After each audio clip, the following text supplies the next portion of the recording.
Hello friends, ISPCS study के इस online platform पे आपका स्वागत है।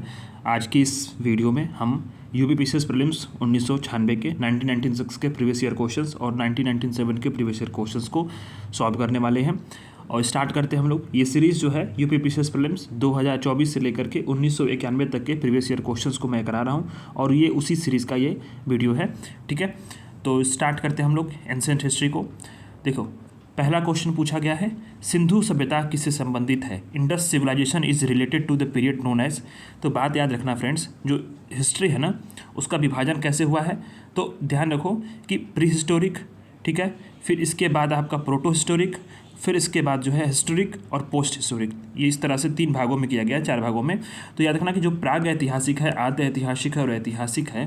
तो याद रखना कि प्राग ऐतिहासिक का मतलब ये होता है कि इसका कोई लिखित साक्ष्य न हो। ठीक है, तो लिखित साक्ष्य न हो ऐसा तो है नहीं। आद्य ऐतिहासिक ये है कि उसके लिपि तो हैं किंतु उसके पढ़े गए नहीं, मतलब वो उसको पढ़ा नहीं जा सका है। ठीक है, तो यही हमारा जो है सही आंसर होगा, आद्य ऐतिहासिक, क्योंकि उस वक्त जो है वो लिपि तो पाई गई है लेकिन वो पढ़ी नहीं गई। ठीक है, इसके साथ साथ देखें तो लिखित साक्ष्य जहाँ से मिलता है उसको बोलते हैं ऐतिहासिक। तो पाषाणकालीन सभ्यता जो है वो प्रागैतिहासिक हो गई, सिंधु वैदिक सभ्यता आद्य ऐतिहासिक हो गई। ठीक है, याद रखना कि सिंधु सभ्यता क्या है, कांस्य युगीन सभ्यता भी है जो आद्य ऐतिहासिक युग से संबंधित है। अभी तक इसकी लिपि जो है वो पढ़ी नहीं गई है। अब आते हैं हम लोग source of the knowledge of the Harappan से कल्चर इज। हड़प्पा संस्कृति की जानकारी का प्रमुख स्रोत क्या है? तो फ्रेंड्स याद रखना ये 1991, 92, 94 फिर 96 में आ गया। रिपीटेड क्वेश्चन है, आपको पता होगा। पुरातात्विक खुदाई प्रीवियस जो वीडियो में मैंने आपको बताया भी है। ठीक है, हड़प्पा का टीले का सबसे पहले उल्लेख जो चार्ल्स मेसन ने किया था और दयाराम साहनी, रखालदास बनर्जी ने हड़प्पा को और मोहनजोदाड़ो के जो जो प्राचीन स्थल से उसको यहाँ पर खुदाई की थी। ठीक है, और अब बात आते हैं हम लोग नेक्स्ट टॉपिक की कि देखो पूछा गया है कि विच one of the following is not correctly match. कौन सा करेक्टली मैच नहीं है? तो फ्रेंड्स याद रखना, आलमगीर यूपी में है, बिल्कुल सही है। लोथल गुजरात में है, भोगवा नदी किनारे, बिल्कुल सही है। कालीबंगा जो है हरियाणा में नहीं है। ठीक है, कालीबंगा राजस्थान में घग्गर नदी किनारे पे है, गंगानगर जिले में। ठीक, और बीबी लाल और चोपड़ा के निर्देशन में इसकी खुदाई भी हुई थी। आलमगीरपुर कहाँ पे है? मेरठ में, हिंडन नदी किनारे है। ठीक है, गोदीबाड़ा का साक्ष्य कहाँ से मिला है? लोथल से मिला है। ठीक है, और याद रखो रोपड़ जो है पंजाब में, वो सतलज नदी किनारे है। अब इसकी खुदाई किसने की थी? यगदत्त शर्मा ने की थी। भोजकोई इंपॉर्टेंट है क्योंकि देखो भोजकोई क्या है, यहाँ पे याद रखना ऑप्शंस में देखो यहाँ पे दिया गया है कि 4 ऑप्शंस हैं। भोजकोई क्यों इंपॉर्टेंट है? क्योंकि यहाँ से जो भी प्राप्त अभिलेख है उसमें वैदिक देवता और देवियों का नाम मिलता है। ठीक है, तो याद रखना भोजकोई। अभी स्टेटमेंट में आगे ये सवाल आएंगे। सबसे प्राचीन एशिया के अभिलेखों में मध्य एशिया के भोजकोई से प्राप्त हुए हैं। ठीक है, इसमें वैदिक देवता मित्र, वरुण, इंद्र और नाथ से यानी अश्वनी कुमार के नाम मिलते हैं। ठीक है, इस अभिलेख में 2 कबीलों खत्ती और मित्री के बीच में संधि का उल्लेख भी मिलता है। ठीक है, अब बात आती है कि याद रखना निम्न में से किस बौद्ध ग्रंथ में संघ जीवन के नियम प्राप्त होते हैं? तो फ्रेंड्स हम लोग याद करेंगे इसमें, ये तो देखो बौद्ध साहित्य जो है वो 3 पिटक में बांटा गया, उसके कारण उसको त्रिपिटक बोलते हैं। और किस भाषा में है? ये है पाली भाषा में। ठीक है, पाली भाषा को याद रखना है कि ये हमारा जो जो पूरा धर्म का साहित्य है वो 3 पिटक में है और ये पाली भाषा में है। विनय पिटक, सुत्त पिटक, अभिधम पिटक। ठीक है, विनय पिटक, सुत्त पिटक, अभिधम पिटक। तो विनय पिटक में क्या है? विनय पिटक में संघ संबंधी नियम है, संघ से संबंधित नियम है। और दैनिक जीवन में हम क्या सोचेंगे, कौन कौन से विधि जो है उनका निषेध किया गया है और क्या हमारे आचार विचार होने क्या चाहिए, इस सब का संकलन विनय पिटक में है। ठीक है, अच्छा, अभिधम पिटक में क्या है? तो दार्शनिक सिद्धांतों का संग्रह है, फिलोसॉफिकल थियोरी का, अभिधम पिटक में। और सुत्त पिटक में क्या है? तो बौद्ध धर्म के सिद्धांत और उपदेश क्या क्या है उसका वर्णन है। ठीक है, तो इस तरह से 3 जो हैं वो पिटक हैं। तो याद रखा इसमें क्या है, बौद्ध ग्रंथ में संघ जीवन के नियम किस में है? तो विनय पिटक में है। ठीक है फ्रेंड्स, अच्छा विनय पिटक में जो बात करें तो इसके भी कई सारे भाग हैं इसमें, जैसे पातिमोक्ष, सूत्र विग्रह, खंडक, परिवार, ये सब भाग है, लेकिन इसको इंपॉर्टेंट नहीं है। बस याद रखो कि विनय पिटक, सुत्त पिटक, अभिधम पिटक। विनय पिटक में क्या है? संघ संबंधी नियम है, दैनिक जीवन संबंधी जो है उसमें बातें बताई गई हैं। ठीक है, फिर अभिधम पिटक में क्या है? दार्शनिक सिद्धांत है, फिलोसॉफिकल थियरी है। और सुत्त पिटक में क्या है कि बौद्ध धर्म के सिद्धांत और उपदेशों का संग्रह है। नेक्स्ट आपका क्वेश्चन है, आजीवक संप्रदाय के संस्थापक कौन थे? तो मक्खी गोशाल थे, मखली गोशाल। मखली पुत्र गोशाल जो है पहले महावीर के शिष्य थे, बाद में उन्होंने महावीर के साथ छोड़कर आजीवक संप्रदाय नामक जो है स्वतंत्र संप्रदाय स्थापित किया था। ये लगभग 1002 ईस्वी तक बना रहा था। इसी का इनका मत क्या बोलता है? नियतिवाद, भाग्यवाद, यानी कि ये कहते हैं कि प्रत्येक वस्तु संचार में जो संचालित हो रही है उसके पीछे वो पूर्व से नियंत्रित होती है और कहीं ना कहीं उस पहले से ही जो है सारी चीज़ें वो संचालित और नियंत्रित होती रहती हैं। कर्मों पर मनुष्य के जीवन पर कर्म का कोई प्रभाव नहीं पड़ता। ठीक है, ये सारी चीज़ें हैं। अब देखो ये भी क्या है कि ईश्वर की सत्ता में विश्वास करते नहीं थे और ये कर्मकांड और पुनर्जन्म में भी विश्वास नहीं करते थे। ठीक, जीव पदार्थ को अलग अलग तत्व समझ के मानते थे। अब बात आती है कि बौद्ध और जैन दोनों ही धर्म विश्वास करते हैं कि, ऑप्शन दिया है 4, कि कर्म और पुनर्जन्म के सिद्धांत सही हैं। ठीक है, ये दोनों याद रखो, दोनों ऐसे धर्म हैं जिनके बहुत सारे मतभेद हैं किंतु एक बिंदु पर आकर दोनों मिलते हैं, वो ये है कि कर्म और पुनर्जन्म के सिद्धांत सही हैं, दोनों विश्वास करते हैं। ठीक है, बौद्ध धर्म क्या है? मध्यम मार्ग का उपदेश देता है। तो जैन धर्म जो है मोक्ष के लिए घोर तपस्या और शरीर त्याग का उपदेश देता है। याद रखना फ्रेंड्स, बौद्ध धर्म जो है आत्मा के अस्तित्व में विश्वास नहीं करता, वहीं महावीर आत्मा में विश्वास करते थे। ठीक है, अच्छा, कर्मवाद और मोक्ष संबंधी दोनों धर्मों के विचार अलग अलग हैं। जैन धर्म जो है वो कर्म को भौतिक तत्व के रूप में मानता है, बौद्ध धर्म जो है इच्छा द्वारा किए गए कार्य को कर्म कहता है। इसी प्रकार अगर बात करें तो जैन मत के अनुसार मोक्ष का अर्थ शरीर विनाश है, जबकि बौद्ध के अनुसार निर्वाण इस जीवन में भी प्राप्त हो सकता है। तो ये सारी चीज़ें हैं जिसमें बहुत सारे बिखराव है, लेकिन किंतु एक बिंदु पर जहाँ एक मत है वो ये है, दोनों ही कर्म और पुनर्जन्म में विश्वास करते हैं। ठीक है, 8वां क्वेश्चन है, वह अभिलेख जिससे यह प्रमाणित होता है कि चंद्रगुप्त का प्रभाव पश्चिम भारत पर था। तो यह है रुद्रदामन का जूनागढ़ अभिलेख। चंद्रगुप्त मौर्य का पश्चिम में अधिकार था, इसका जो है उसके किसी भी अभिलेख में नहीं है, किंतु रुद्रदामन का जिक्र है। लेकिन रुद्रदामन के जूनागढ़ अभिलेख में हमें पता चलता है कि चंद्रगुप्त मौर्य ने जो पश्चिमी प्रांत का गवर्नर था पुष्यगुप्त वैश्य, उसको सौराष्ट्र प्रांत में एक झील निर्माण करने की आज्ञा दी थी। सुदर्शन झील इसी को बोलते हैं। इसी झील का पुनर्निर्माण अशोक के काल में महामात्य तुषाप के द्वारा किया गया। ठीक है, रुद्रदामन के समय बांध टूट गया, रुद्रदामन ने जो है इसका जो है जीर्णोद्धार कराया। ठीक है, राज्यपाल कौन था? सुबिसाख था। स्कंदगुप्त ने भी इसी बात का मरम्मत कराया था। ठीक है, तो ये बातें यहाँ पे की गई हैं। अब बात आती है कि रज्जुक क्या थे। रज्जुक जो थे वो मौर्य शासन में अधिकारी थे। देखो, मौर्य सम्राट में जो अशोक का शासनकाल था उसमें रज्जुक नाम का अधिकारी था।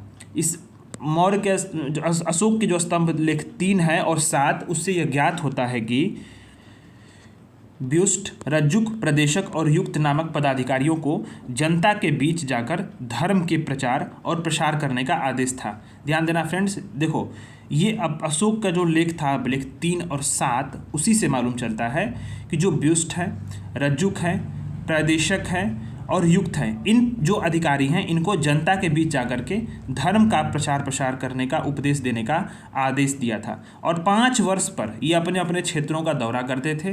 ठीक है, और ये जो दौरा करते थे तो जो ध्यान देना प्रशासकीय कार्य तो करते ही थे, साथ साथ उससे क्या होता था कि धर्म का प्रचार प्रसार होता था। ये प्रमुख जनपद अधिकारी था। और याद रखना, इसको अशोक ने न्यायिक अधिकार और राजस्व अधिकार दोनों दिए हुए थे। बात आते हैं मिलिंद पन्हो। मिलिंद पन्हो क्या है? एक पाली ग्रंथ है। मिलिंद पन्हो पाली ग्रंथ है। यूनानी शासक मिनांडर और प्रसिद्ध बौद्ध भिक्षु नागसेन के बीच में वार्तालाप इसमें की गई है। गांधार शैली एक संश्लेषण है। ऑप्शन इसमें दिया गया है, गांधार शैली जो है संश्लेषण है तो किसका? तो इंडियन और ग्रीक आर्ट का, भारत और यूनानी कला का जो है दोनों के सिंथेसिस से गांधार कला शैली का उत्पन्न हुई है। ठीक है, इसे यूनानी बौद्ध या इंडो ग्रीक या ग्रीक रोमन कला भी इसीलिए हम लोग कहते हैं। बात आती है, अब देखो इसका प्रमुख केंद्र कहाँ था? तो गांधार ही था, इसी कारण इसको गांधार कला ही बोलते हैं। इसमें होता क्या है, मूर्तियाँ काले स्लेटी पाषाण और चूने और पक्की मिट्टी से बनी होती हैं और अधिकांश जो मूर्तियाँ हैं वो लाहौर संग्रहालय में सुरक्षित हैं। कनिष्क के समय गांधार कला शैली का सबसे अधिक विकास हुआ था और बुद्ध की मूर्तियों में जो देख रहा है, इसी शैली की जो बुद्ध मूर्तियां हैं उनकी यूनानी के देवता अपोलो से मिलती जुलती वो मूर्तियां बनाई गई थीं। भाग और बलि क्या है? तो भाग और बलि राजस्व के स्रोत हैं, राजस्व के। अशोक के अभिलेख में भाग बलि नामक 2 टैक्स का उल्लेख मिलता है। याद रखना फ्रेंड्स, भाग और बलि नामक 2 टैक्स का उल्लेख कहाँ मिलता है? अशोक के अभिलेख में। राजा जो था वो भूमि का मालिक माना जाता था, वो भूमि से उत्पन्न और उत्पादन का 1/6 भाग का अधिकारी था। इसी कर को भाग के नाम से कहते थे। और बलि क्या था? बलि एक प्रकार का रिलीजियस टैक्स था, ठीक है। ब्राह्मणों, महिलाओं, बच्चों, राजा के पुत्रों और मंत्रियों को इस बलि टैक्स नहीं देना पड़ता था। ये बलि टैक्स से छूट प्राप्त थे, बाकी सबको बलि टैक्स देना पड़ता था। यानी ब्राह्मण, महिला, बच्चे, राजा के पुत्र और मंत्री, इनको छोड़ करके बाकी सबको एक धार्मिक कर था बलि, उसको देना पड़ता था। और भाग क्या था? तो उपज का 1/6 भाग जो था वो एक टैक्स के रूप में देना पड़ता था। ये अशोक के अभिलेख था। यानी कि ये क्या है? तो राजस्व के स्रोत हैं। सोनगिरी का ऐतिहासिक दिगंबर जैन तीर्थस्थल कहाँ पे है? तो सोनगिरी का ऐतिहासिक दिगंबर जैन स्थल दतिया जिले एमपी में है, ठीक है। दिगंबर संप्रदाय से संबंधित है, याद रखना। दतिया में। और इस मंदिर में भगवान चंद्र प्रभु की 11 फीट ऊंची प्रतिमा भी है, ठीक है। अब आते हैं हम लोग इसमें से किसका जो है करेक्टली मैच है। देखो, तो खजुराहो मंदिरों का निर्माण चंदेल शासकों ने कराया था, ठीक है, ये करेक्टली मैच है। एरोरा का जो औरंगाबाद महाराष्ट्र में है वो गुहा मंदिर के लिए फेमस है। तो याद रखो, इसको राष्ट्रकूट शासकों के समय हुआ था, जिसमें कैलाश मंदिर सर्वप्रथम है, ठीक है। अच्छा, याद रखना, इसका कैलाश मंदिर का निर्माण किसने किया था? कृष्ण प्रथम ने किया था, ठीक। अच्छा, इसके बाद जो है खजुराहो का देखो निर्माण जो है चंदेल राजपूत शासकों के समय में हुआ था, ठीक। सबसे फेमस क्या? कंदारिया महादेव का मंदिर है। और याद रखो, खजुराहो के मंदिरों की दीवारों से चंदेल वंश के 2 शासक गंड और यशोवर्मा के लेख मिलते हैं। मीनाक्षी मंदिर का निर्माण किसने कराया था? पांडु ने कराया था, ठीक है। महाबलीपुरम क्या था? पांडु राजाओं काल में प्रसिद्ध बंदरगाह था और कला का केंद्र था। यहीं पर एकाश्मक मंदिर, जिसे रथ कहते हैं, उसका निर्माण हुआ है। तो एक क्वेश्चन के एक्सप्लेनेशन से करीब करीब 4 से 5 क्वेश्चन आपके तैयार हो रहे हैं। देखो, ये सारी चीज़ें मैं इसलिए पूरा लाइन बाई लाइन करा रहा हूँ ताकि यहाँ पे कुछ छूटे नहीं, और कुछ एक्स्ट्रा चीज़ें लेकर के आप जाओगे। इनसे सारी चीज़ों को अगर एक बार आप देख भी लोगे ना, तो क्वेश्चंस आएंगे तो एलिमिनेट कर लोगे, क्योंकि आपके सबकॉन्शियस माइंड में कुछ ना कुछ चीज़ें रहेंगी रिवीजन करने पे, ठीक है। तो ये सारी चीज़ें इसीलिए मैं आपको पूरा लाइन बाई लाइन करा रहा हूँ, इसमें से कुछ भी छूटे नहीं। देखो, हिस्ट्री में, ancient history, medieval history, modern history में जो प्रीवियस ईयर क्वेश्चंस है ना, वो काफ़ी इंपॉर्टेंट है, क्योंकि अच्छे स्तर के क्वेश्चंस पूछे गए हैं। और लगभग सभी 120 नंबर के पेपर पहले होते थे, तो 120 नंबर के पेपर में 45 प्रश्न आपके हिस्ट्री से हैं। तो हिस्ट्री का मैक्सिमम जो हिस्सा है वो प्रीवियस ईयर से कवर हो जाता है। सर्व कर लगाया जाता था किस चीज़ पे? सर्व कर। सर्व जो लगाया जाता था सिंचाई पे।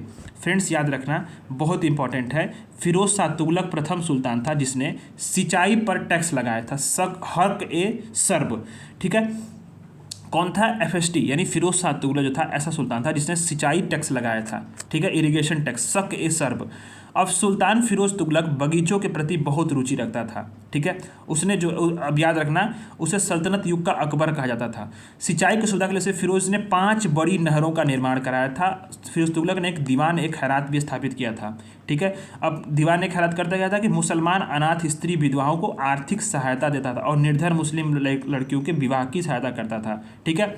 फिरोज तुगलक ने दीवाने बंदगाम की स्थापना की थी, गुलाम विभाग की, ठीक है। और उसने दिल्ली के निकट खैराती अस्पताल भी बनवाया था। लोक निर्माण की उसने स्थापना की थी, पब्लिक जो PWD है, पब्लिक वर्क डिपार्टमेंट, ठीक है। अब आते हैं कि पैगंबर मोहम्मद हजरत का जन्म कब हुआ था? तो इस इंपॉर्टेंट नहीं है, लेकिन 770 ईस्वी में हुआ था, ईसापुर में हुआ था, ठीक है। 770 ईस्वी में हुआ था, यहाँ पे लिखा गया है 770 ईस्वी में। अब आते हैं कि टोपरा और मेरठ से 2 स्तंभ लेख दिल्ली कौन लाया? बहुत इंपॉर्टेंट क्वेश्चन, बार बार रिपीट करेगा ये, इसलिए आपको अच्छे से समझना है कि टोपरा और मेरठ से 2 अशोक स्तंभ दिल्ली कौन लाया था। तो यूपी के सहारनपुर जिले में टोपरा नामक एक गांव में अशोक का एक अभिलेख था जिसे फिरोज शाह तुगलक ने दिल्ली ला दिया था, ठीक है। ऐसा अभिलेख है ये, सहारनपुर के जो टोपरा गांव में जो अभिलेख था फिरोज शाह तुगलक जो दिल्ली लाया, उसमें 7 स्तंभ लेख उस पर उत्कीर्ण है, ठीक है। शेष पे सभी जितने हैं उस पर, शेष स्तंभ पे केवल 6 लेख ही मिलते हैं, यहाँ पे 7 लेख हैं, ठीक है। और यह अशोक का अंतिम अभिलेख है। मेरठ के एक अभिलेख को भी FST दिल्ली लाया था, ठीक है। तो याद रखना फ्रेंड्स, टोपरा से लाए गए स्तंभ को फिरोज शाह ने सोने का स्तंभ कहा था और शाही महल फिरोजाबाद के मस्जिद के निकट उसको स्थापित किया। और मेरठ का जो लाया गया स्तंभ था वो 5 खंडों में टूट गया था, तो सुधार किया और उसको जो है हिंदू अस्पताल के समीप जो है उसको स्थापित किया। यानी आपको याद क्या रखना है कि टोपरा और मेरठ से 2 स्तंभ लेख दिल्ली कौन लाया? FST लाया। याद रखना कि कौन सा ऐसा स्तंभ है जिसपे अशोक के सातों लेख हैं, तो टोपरा का स्तंभ है। ठीक है, ये बातें आपको याद रखनी है। पंजाब में अमृतसर नगर को किसने स्टैब्लिश किया था, तो गुरु रामदास ने किया था। याद को गुरु रामदास, उनका नाम उपनाम जेठा जी था। अकबर से बहुत जो है उनसे अकबर बहुत प्रभावित हुआ था और 500 बीघा जमीन उन्होंने दान में दे दिया। तो यहीं पर वो प्राकृतिक तालाब भी था और यहीं पर अमृतसर नगर बसा और स्वर्ण मंदिर का निर्माण किया था। ठीक है, याद रखना फ्रेंड्स, बहुत इंपॉर्टेंट है, किसने किया था, गुरु रामदास ने किया था। ठीक, गुरु अर्जुन देव ने सूफी मियाँ मीर द्वारा अमृतसर में हरमिंदर साहब की नींव डाली थी। ठीक है, याद रखना फ्रेंड्स, हरमिंदर साहब की। निम्न में से, अब आता है नेक्स्ट क्वेश्चन, निम्नलिखित में से किस युद्ध में एक पक्ष द्वारा प्रथम बार तोपों का प्रयोग किया गया था। तो पानीपत का जब प्रथम युद्ध हो रहा था तो बाबर ने 5वें भारतीय आक्रमण यानी कि पानीपत के प्रथम युद्ध में 21 अप्रैल 1526 में तोपों का पहली बार प्रयोग किया था। और किसके किसके बीच में युद्ध हुआ था, तो बाबर और अफगान शासक इब्राहिम लोदी के बीच में युद्ध हुआ था। बाबर ने जो है उज्बेकों का, जो उज्बेकिस्तान है, उज्बेक वहाँ रहते हैं, उज्बेकों की युद्ध थी तुलुगमा युद्ध पद्धति को इस्तेमाल किया था। ठीक है, नेक्स्ट आते हैं हम लोग अब मेडावल मॉडर्न हिस्ट्री में। नेक्स्ट क्वेश्चन इसमें कि वर्ष 1909 के इंडियन काउंसिल एक्ट में किस बात की व्यवस्था की गई थी। इंडियन काउंसिल एक्ट जब 1909 आया था, मार्ले मिंटो सुधार इसको बोलते हैं, तो उसमें सांप्रदायिक प्रतिनिधित्व की बात की गई थी। ठीक है, अब देखो ये क्यों आया था भारत प्रसाद अधिनियम, तो 1892 का जो एक्ट था उसके जो बहुत सारी कमियां थी उसको दूर करना था। और भारतीय राजनीति में देखो फ्रेंड्स, उसके पीछे पहले क्या हो चुका है, बंगाल विभाजन हो चुका है, क्रांतिकारी आंदोलन हो रहे हैं, फिर मुस्लिम लीग का गठन हो रहा है। तो जितने क्रांतिकारी राष्ट्रवादी स्थिति थी, उग्रवाद था, उससे निपटना, उसका सामना, उधर कांग्रेस का भी विभाजन हो चुका था। ठीक है, तो इसी से निपटने के लिए उसने जो है संप्रदाय के आधार पर निर्वाचन पद्धति को स्टैब्लिश किया था, ताकि और गहराई खाई जो है भारतीय समाज में वो पैदा की जा सके। ठीक है, 3 प्रकार के निर्वाचक मंडल उसने बनाए थे, साधारण, फिर वर्ग विशेष और विशेष मंडल निर्वाचक।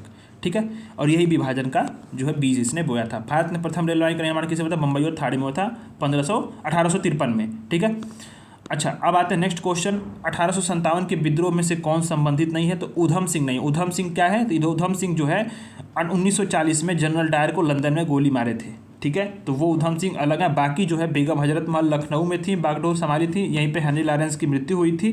ठीक है, और याद रखना फ्रेंड्स, फैज़ाबाद में अहमदुल्ला शाह ने नेतृत्व किया था। ठीक है, और उन्होंने जिहाद के लोगों को उत्तेजित किया था। कुंवर सिंह ने 80 वर्ष की अवस्था में बिहार के शाहाबाद जिले के जगदीशपुर से इस आंदोलन का नेतृत्व किया था।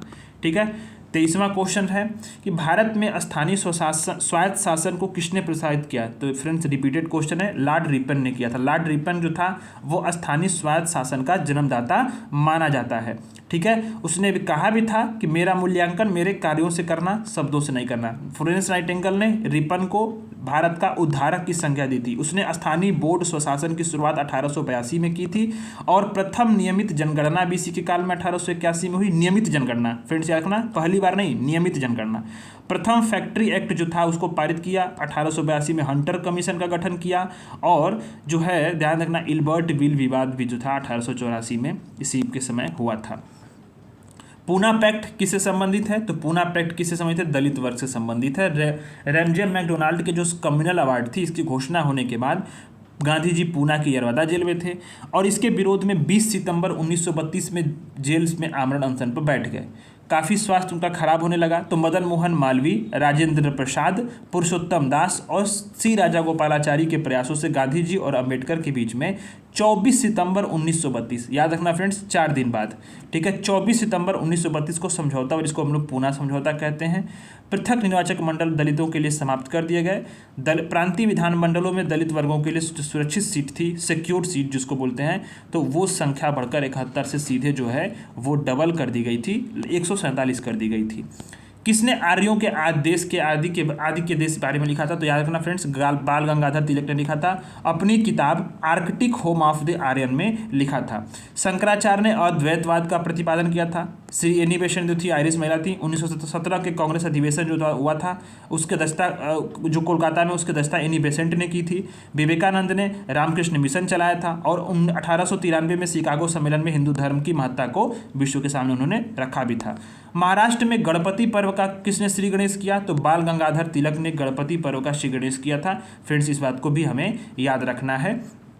ठीक है, अखाड़े, लाठी क्लब, गोहत्या विरोधी सभाएं, फिर शिवाजी महोत्सव 1895, गणपति त्यौहार 1893। याद रखना इसमें क्रोनोलॉजिकल ऑर्डर में भी पूछा जा सकता है। गणपति त्यौहार 1893 में है और याद रखना कि जो शिवाजी महोत्सव उसके 2 साल बाद 1895 में भी है। 2 समाचार पत्र थे। मराठा जो था याद रखना अंग्रेजी में था, इस बात को मैं दोबारा कह रहा हूँ, एक क्वेश्चन रिपीटेड आ चुका है इस पर ऑलरेडी। और केसरी जो था वो मराठी में था, ठीक है। उनको लोकमान्य और भारत का बेताज कहा जाता था, लोकमान्य की उपाधि दी गई थी। 1916 में होम रूल आंदोलन चलाया था। Arctic home of the Aryan और गीता रस 2 बुक है, किसकी है? बाल गंगाधर तिलक की है, ठीक है। तो बहुत सारे फैक्चुअल डेटा आपको यहाँ से तैयार हुए। अंग्रेजी साप्ताहिक वंदे भारत के साथ वंदे मातरम की वंदे भारत ट्रेन की बात निकल गई यार, सॉरी। वंदे मातरम के साथ निम्नांकित में से किसने अपने को संबंध किया?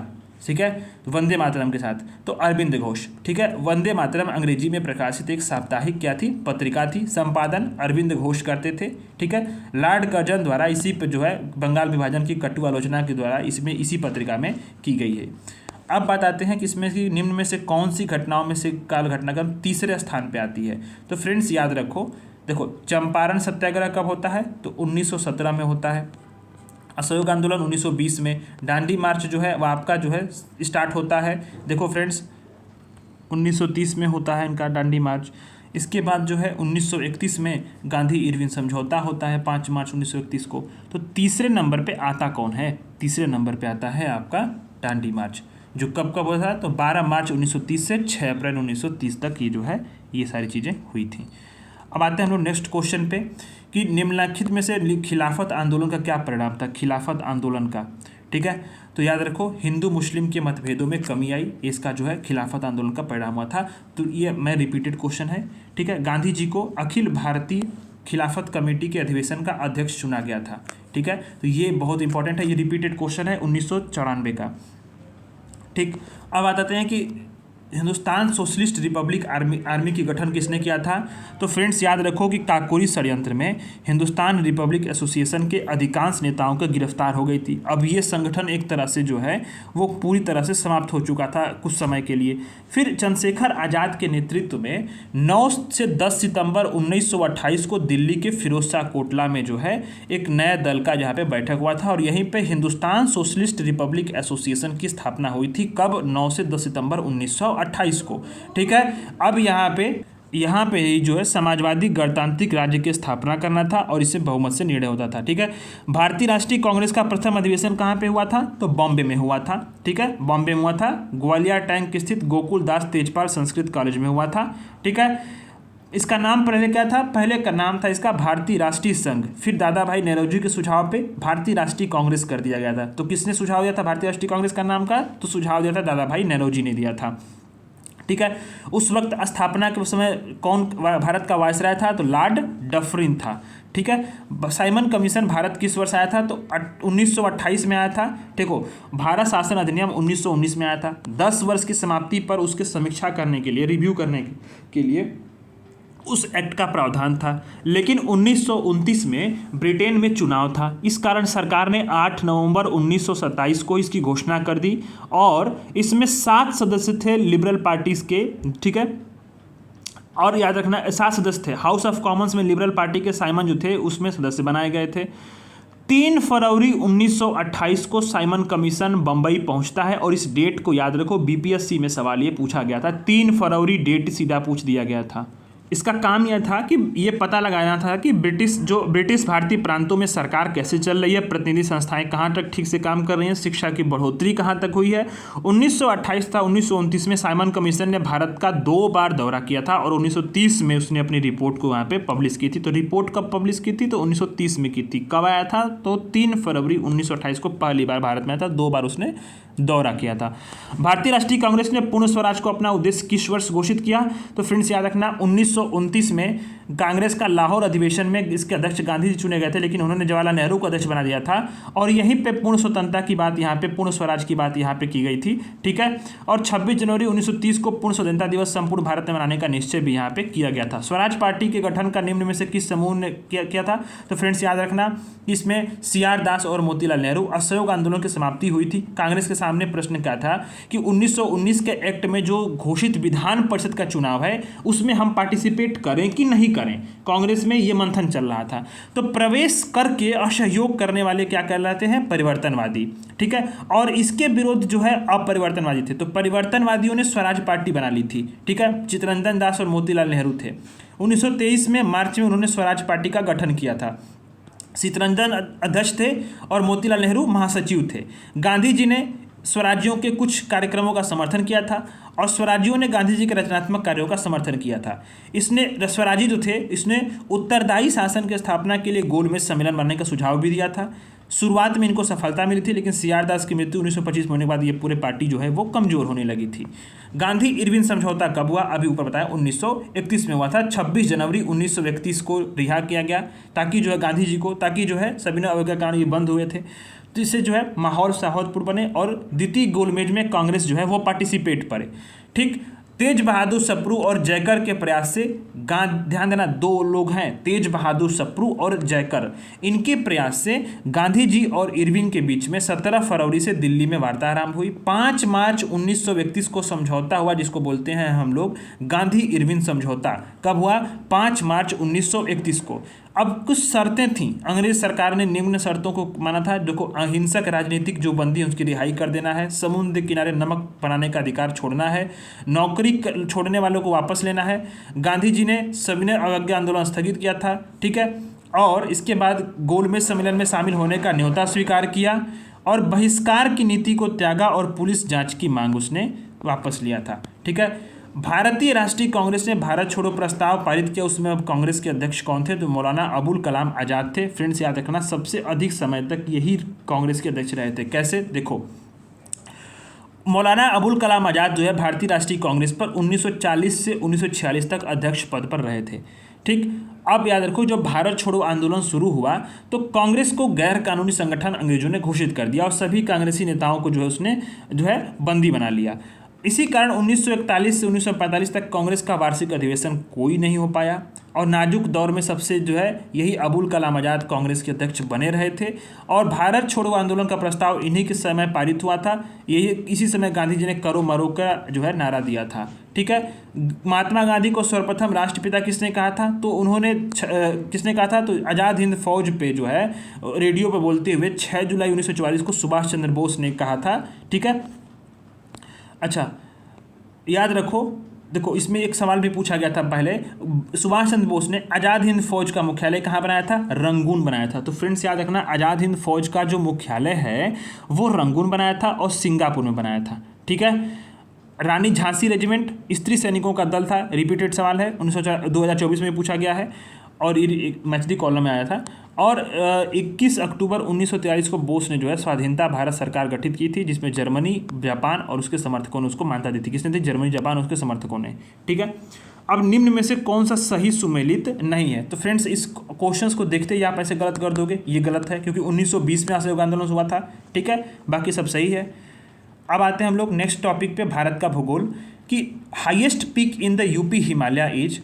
देखो, हाईएस्ट पीक जब बात करते हैं यूपी हिमालय का तो उसमें है नंदा देवी। नंदा देवी उत्तराखंड राज्य की सर्वोच्च चोटी है और यह महान हिल है, ग्रेटर हिमालय में श्रेणी स्थित है। ठीक है, धौलादेवी श्रेणी जो है लघु हिमालय का दक्षिणतम श्रेणी है। अब बात आती है कि निम्न राज्यों में से किस में साइबेरियन सारस के लिए आदर्श प्राकृतिक निवास है? तो साइबेरियन सारस के लिए आदर्श प्राकृतिक निवास काजीरंगा और मानस जो है असम के 2 राष्ट्रीय उद्यान है वो है। काजीरंगा राष्ट्रीय उद्यान गैंडों के लिए जो है संरक्षित अभ्यारण्य है और मानस जो है वो अधिक संकटापन जो स्थिति जो प्रजाति उनके कारण भी चर्चित रहता है। ठीक है, याद रखो फ्रेंड्स, हैदराबाद जो है वो कृष्णा नदी किनारे नहीं है, कोटा जो है चंबल नदी किनारे है, गोदावरी जो नासिक जो है गोदावरी नदी किनारे है और अहमदाबाद जो है वो साबरमती नदी के किनारे है, लेकिन कृष्णा नदी जो है वो आपका मूसी नदी के किनारे स्थित है। ठीक है, भारत और पाकिस्तान के बीच सीमा किसने निर्धारित की गई थी? तो रेड क्लिफ रेखा के द्वारा निर्धारित की गई थी। भारत और चीन के बीच में मैकमोहन रेखा है। मैगिनॉट रेखा किसके बीच में? फ्रांस और जर्मनी के बीच में है। रेड क्लिफ रेखा जो है भारत पाकिस्तान के बीच में। डूरंड रेखा जो है वो भारत अफगानिस्तान के बीच में जो है 1896 में ये स्मार्टिगर डूरंड द्वारा स्टैब्लिश की गई थी। ठीक है, अब आते हैं असर्सन रीजन में। भारत एक मानसूनी देश है और उच्च हिमालय इसे जलवायु संबंधी विशिष्टता देता है। बिल्कुल देता है, बिल्कुल देता है। ठीक है, अरब सागर से दक्षिण पश्चिमी मानसून उठता है और इसी के बीच में मार्ग में जो है, याद रखना फ्रेंड्स, अरब सागर से जो भी दक्षिण पश्चिमी मानसून जो उठता है उसी के मार्ग में बाधा बन के खड़ी हो जाता है और ये रोक देता है, इसी पास से मानसून वापस होता है। ठीक है, और नहीं होता तो फिर मानसूनी पवन आगे बढ़ जाती, भारत जो है उसमें बारिश हो नहीं पाता। अब भारत ने चीनी के प्रथम 3 अग्रणी उत्पादन पूछा गया है, तो इसमें याद रखो फ्रेंड्स, अपडेटेड डेटा जो है यूपी सबसे टॉप पे है और सब। लेकिन बात करें जब चीनी मिलों की संख्या कहाँ सबसे अधिक है, तो महाराष्ट्र में है। ठीक है, अब बात आती है कि इनमें से कहाँ पे जो है आयनवर्ती वर्षा वन पाए जाते हैं। विच one of the following is noted for extensive tropical rain forest पूछा गया इसमें। तो कांगो जो बेसिन है ऐसी नदी है विषुवत रेखा को 2 बार काटती है, अफ्रीका की बहुत इंपॉर्टेंट नदी है। ब्राजील, इंडोनेशिया और कांगो घाटी में आयनवर्ती वर्षावन पाए जाते हैं क्योंकि ये भूमध्य रेखी पेटी में जो है स्थित है, भूमध्य रेखा के आसपास स्थित हैं। ठीक है, यहाँ पे आयनवर्ती वर्षावन भी होते हैं और पेड़ अधिक घने और ऊंचे भी होते हैं। टॉर्नेडो जो है वो बहुत प्रबल उष्ण कटिबंधीय चक्रवात है, स्ट्रॉन्ग टॉपिकल साइक्लोन है। ये कहाँ उठता है? तो कैरेबियन सागर में उठता है, कैरेबियन सागर। टॉर्नेडो बहुत अधिक जो है अगर बात करें तो स्ट्रॉन्ग ट्रॉपिकल साइक्लोन होता है। यूएसए के मिसिसिपी इलाकों में इसको टॉर्नेडो कहते हैं, जल थल दोनों में उत्पन्न होता है। इसको नापने के लिए फुजीटा स्केल का इस्तेमाल होता है। टॉर्नेडो की जो स्पीड है और उसकी जो इंटेंसिटी है उसको मापने के लिए फुजीटा स्केल का इस्तेमाल किया जाता है। ठीक है, याद रखो फ्रेंड, टॉर्नेडो एली जो है वो टॉर्नेडो प्रभावित बृहद मैदानी भाग है और प्रशांत महासागर में उठने वाली टाइफून जो है वो चीन सागर में जो है उसको वक्रगामी कटिबंधीय चक्रवात को कहते हैं, जो चीन सागर में उठता है और पश्चिम प्रशांत में उठता है, उसको बोलते हैं टाइफून। ठीक है, टॉर्नेडो याद रखना कैरेबियन सागर। अब आते हैं कि दक्षिण एशिया का सबसे बड़ा मरुस्थल पूछा गया है। दक्षिण एशिया का largest desert of south Asia is Thar desert. ठीक है, आटाकामा कहाँ पे है? याद रखना, लार्जेस्ट साउथ एशिया पूछा है ये। आटाकामा डेजर्ट जो है उत्तरी चिली में है। कोलोराडो जो है यूएसए का मरुस्थल है और कलाहारी जो है बोत्सवाना का मरुस्थल है। ठीक है, सबसे बड़ा विश्व का कौन है? वो है सहारा। इसके बाद आते हैं कि निम्न में से कौन सा यूएई अरब की जो है मतलब यूएई की कैपिटल है।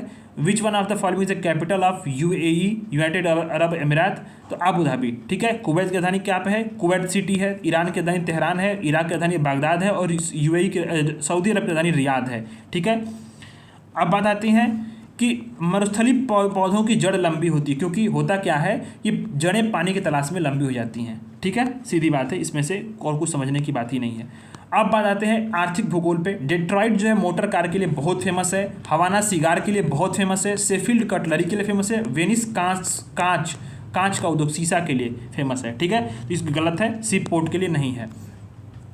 संसार में तांबा अयस्क का सबसे बड़ा उत्पादक देश कौन है? तो चिली है। तांबा जो है उसका प्रमुख खनिज कौन है? चैल्कोसाइट, वोनहित, क्यूप्राइट, मैगचेकाइट और एजुराइट। प्रमुख उत्पादक देश कौन कौन से हैं? तो चिली, पेरू, चीन, कांगो डेमोक्रेटिक रिपब्लिक, अमेरिका। ठीक है, चिली का जो क्यूटी कमाटा, ठीक है, ये विश्व में तांबे की सबसे बड़ी खान है। तो याद रखना फ्रेंड्स, विश्व में सबसे बड़ी तांबे की खान कौन है? तो क्यूटी कमाटा चिली का है।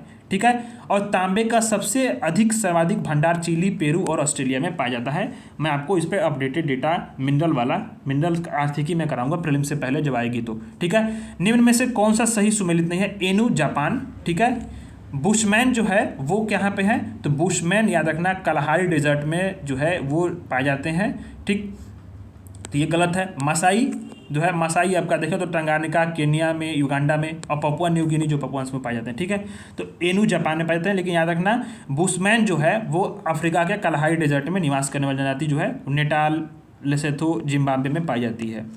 ठीक, अब जनसंख्या पर है तो जनसंख्या के बिल्कुल इसको इग्नोर करो, ये आउटडेटेड चीज़ है। Largest country of the world आपको पता ही है, इसमें से ऑप्शंस में से चूज करना था तो यहाँ पे देखो चाइना आएगा। ठीक है, लेकिन अगर बात करते हैं विश्व के सर्वाधिक 10 जो क्षेत्रफल वाले देश हैं तो सबसे पहले याद है रूस, फिर कनाडा, फिर यूएसए, फिर चाइना। याद रखो, रूस, कनाडा, यूएसए, फिर चाइना, फिर ब्राज़ील, ऑस्ट्रेलिया, भारत, और भारत के बाद अर्जेंटीना और कजाकिस्तान भी याद रखना है आपको, ठीक है। अर्जेंटीना, कजाकिस्तान भी आपको याद रखना है लास्ट के। आर्टिकल 25 संविधान का निम्न में से किस चीज़ से संबंधित है, और हम लोग पॉलिटिकल साइंस पे क्वेश्चंस पे आ रहे हैं। तो ये है धर्म की स्वतंत्रता पे, ठीक है। 25 से 28 तक जो है ये बातें की गई हैं। Right to property, right to property एक अब एक लीगल राइट हो चुका है। पिछले साल में, पिछले वाले वीडियो में मैंने कराया था इस क्वेश्चंस को, ठीक है। अब आते हैं हम लोग, याद रखना इसमें एक चीज़ और भी है, देखो कि इसे आर्टिकल 300 क के तहत जो है विधिक अधिकार बनाया गया है, मतलब ये एक तरह से लीगल राइट है, बाकी जो है वो फंडामेंटल राइट नहीं है। नेक्स्ट क्वेश्चन है कि जिस समिति की संस्तुति पर देश में पंचायती राज को लागू किया उसके अध्यक्ष कौन थे? तो बलवंत राय मेहता। 1956 में ये पूरा जो है ध्यान देना कि इसका गठन हुआ था, ठीक। 1957 में इसने सिफारिश पेश की थी, और आर्टिकल 40 के तहत गाँव में पंचायती राज प्रणाली की स्थापना का प्रावधान भी है। 73वां 74वां संशोधन में इसको जो है लागू कर दिया गया, ठीक है। विधानसभा में किसी दल के निर्वाचित सदस्यों के दल बदल के आधार पर किसने प्रतिबंध लगाया है? तो याद रखना है आपको, संविधान का 52वां संविधान संशोधन जो है, संविधान संशोधन जो था वो विधानसभा में किसी भी दल के निर्वाचित सदस्यों के दल बदल पर बैन लगाता है, ठीक है। तो ये जो है आपका 52वां संविधान संशोधन 1985 में जोड़ा गया था, ठीक है। और इसमें इसी के लिए जो है संविधान में 10वीं अनुसूची जोड़ी गई थी, ठीक है। और दल बदल करने पर उसकी मान्यता जो है वो रद्द हो जाती है। आजकल सकल राष्ट्रीय उत्पादन में कृषि का योगदान, इस आउटडेटेड डेटा इसको छोड़ दो। हिंदू विकास दर किस दर से संबंधित है? हिंदू विकास दर राष्ट्रीय आय से संबंधित है। कौन दिया था? प्रोफेसर राजकृष्ण ने दिए थे, ठीक है। अब किस समय की बात कर रहा है ये? 1950 से 1980 तक 3% के जो नीचे जो विकास दर थी उसको हिंदू विकास दर कहते हैं, ठीक है। नेक्स्ट क्वेश्चन है, विकास केंद्र उपागम growth centre approach was adopted under the. तो ग्रोथ सेंटर अप्रोच किस जो पंचवर्षीय योजना के दौरान जो है इसको अपनाया गया था? तो चतुर्थ पंचवर्षीय योजना जो था, चौथी पंचवर्षीय योजना के लक्ष्य क्या था? विकास की गति को तेज करना, कृषि उत्पादन के उतार चढ़ाव को नियंत्रित करना, विदेशी सहायता की अनिश्चितता के प्रभाव कम करना, और सामाजिक और समानता के न्याय को बढ़ावा देने के लिए यहाँ पे बात की गई थी। और इसी के समय जो है 14 कमर्शियल बैंकों का राष्ट्रीयकरण हुआ, परिवार नियोजन कार्यक्रम, सूखा प्रवण क्षेत्र कार्यक्रम और केंद्र, सब तमाम जो कार्य हुए थे। और इसका प्रारूप किसने तैयार किया था? डी.आर. गाडगिल ने किया था, ठीक है। याद रखना है कि इसी में ग्रोथ सेंटर अप्रोच को जो है अपनाया गया था चतुर्थ पंचवर्षीय योजना में, ठीक है। निम्न में से कौन भारत में सहकारी कृषि के विचार का समर्थक नहीं था? तो फ्रेंड्स याद रखना, चौधरी चरण सिंह जो थे वो सहकारी कृषि संबंधी नियमों के विरोधी थे, ठीक है। किसान दिवस 23 दिसंबर को मनाया था, चौधरी चरण सिंह का जो है वो जन्म दिवस है, ठीक है। निम्न में से कौन मुद्रास्फीति के नियंत्रण की विधि नहीं है? तो फ्रेंड्स याद रखना, ब्याज दर को कम करने से जो है वो पैसा अधिक फ्लो होगा मार्केट में, तो मुद्रास्फीति और आउट ऑफ कंट्रोल होगी, ये नहीं है, ठीक है। तो याद रखना, मुद्रास्फीति के नियंत्रण साधन कौन से हैं? मांग पर नियंत्रण रखना, मनी की सप्लाई पे कंट्रोल करना, वस्तुओं की राशनिंग पे जो है, ये सब तमाम चीज़ों पे जो है ये सारी चीज़ें होती हैं, मुद्रास्फीति कम होता है, ठीक है। अब बात आती है राजकोषीय घाटे का लक्ष्य, ये सब छोड़ दो। राजकोषीय घाटा होता क्या है? समग्र आय सरकार की और व्यय के व्यवहार से जो गैप होता है उसी को बोलते हैं राजकोषीय घाटा। माने टोटल एक्सपेंडिचर माइनस राजस्व की प्राप्तियां हो रही हो, ऋण की वसूली और अन्य प्राप्तियां हो रही हो, ठीक है। तो ये सारी चीज़ों से जो है ये टोटल जो है वो व्यय राजकोषीय घाटा निकलता है, ठीक। एक कंपनी द्वारा लाभांश की घोषणा किन किन चीज़ों पर की जाती है? कंपनी जो है वो लाभांश यानी डिविडेंड किस पे डिक्लेयर करती है? तो फ्रेंड्स याद रखना, सब्सक्राइब कैपिटल पे जो है कोई कंपनी होती है वो डिविडेंड डिक्लेयर करती है। कुल यानी याद रखो, अभिजात पूंजी क्या होती है? कुल निर्गमित पूंजी का वह भाग जो शेयरधारक द्वारा खरीदी जाती है।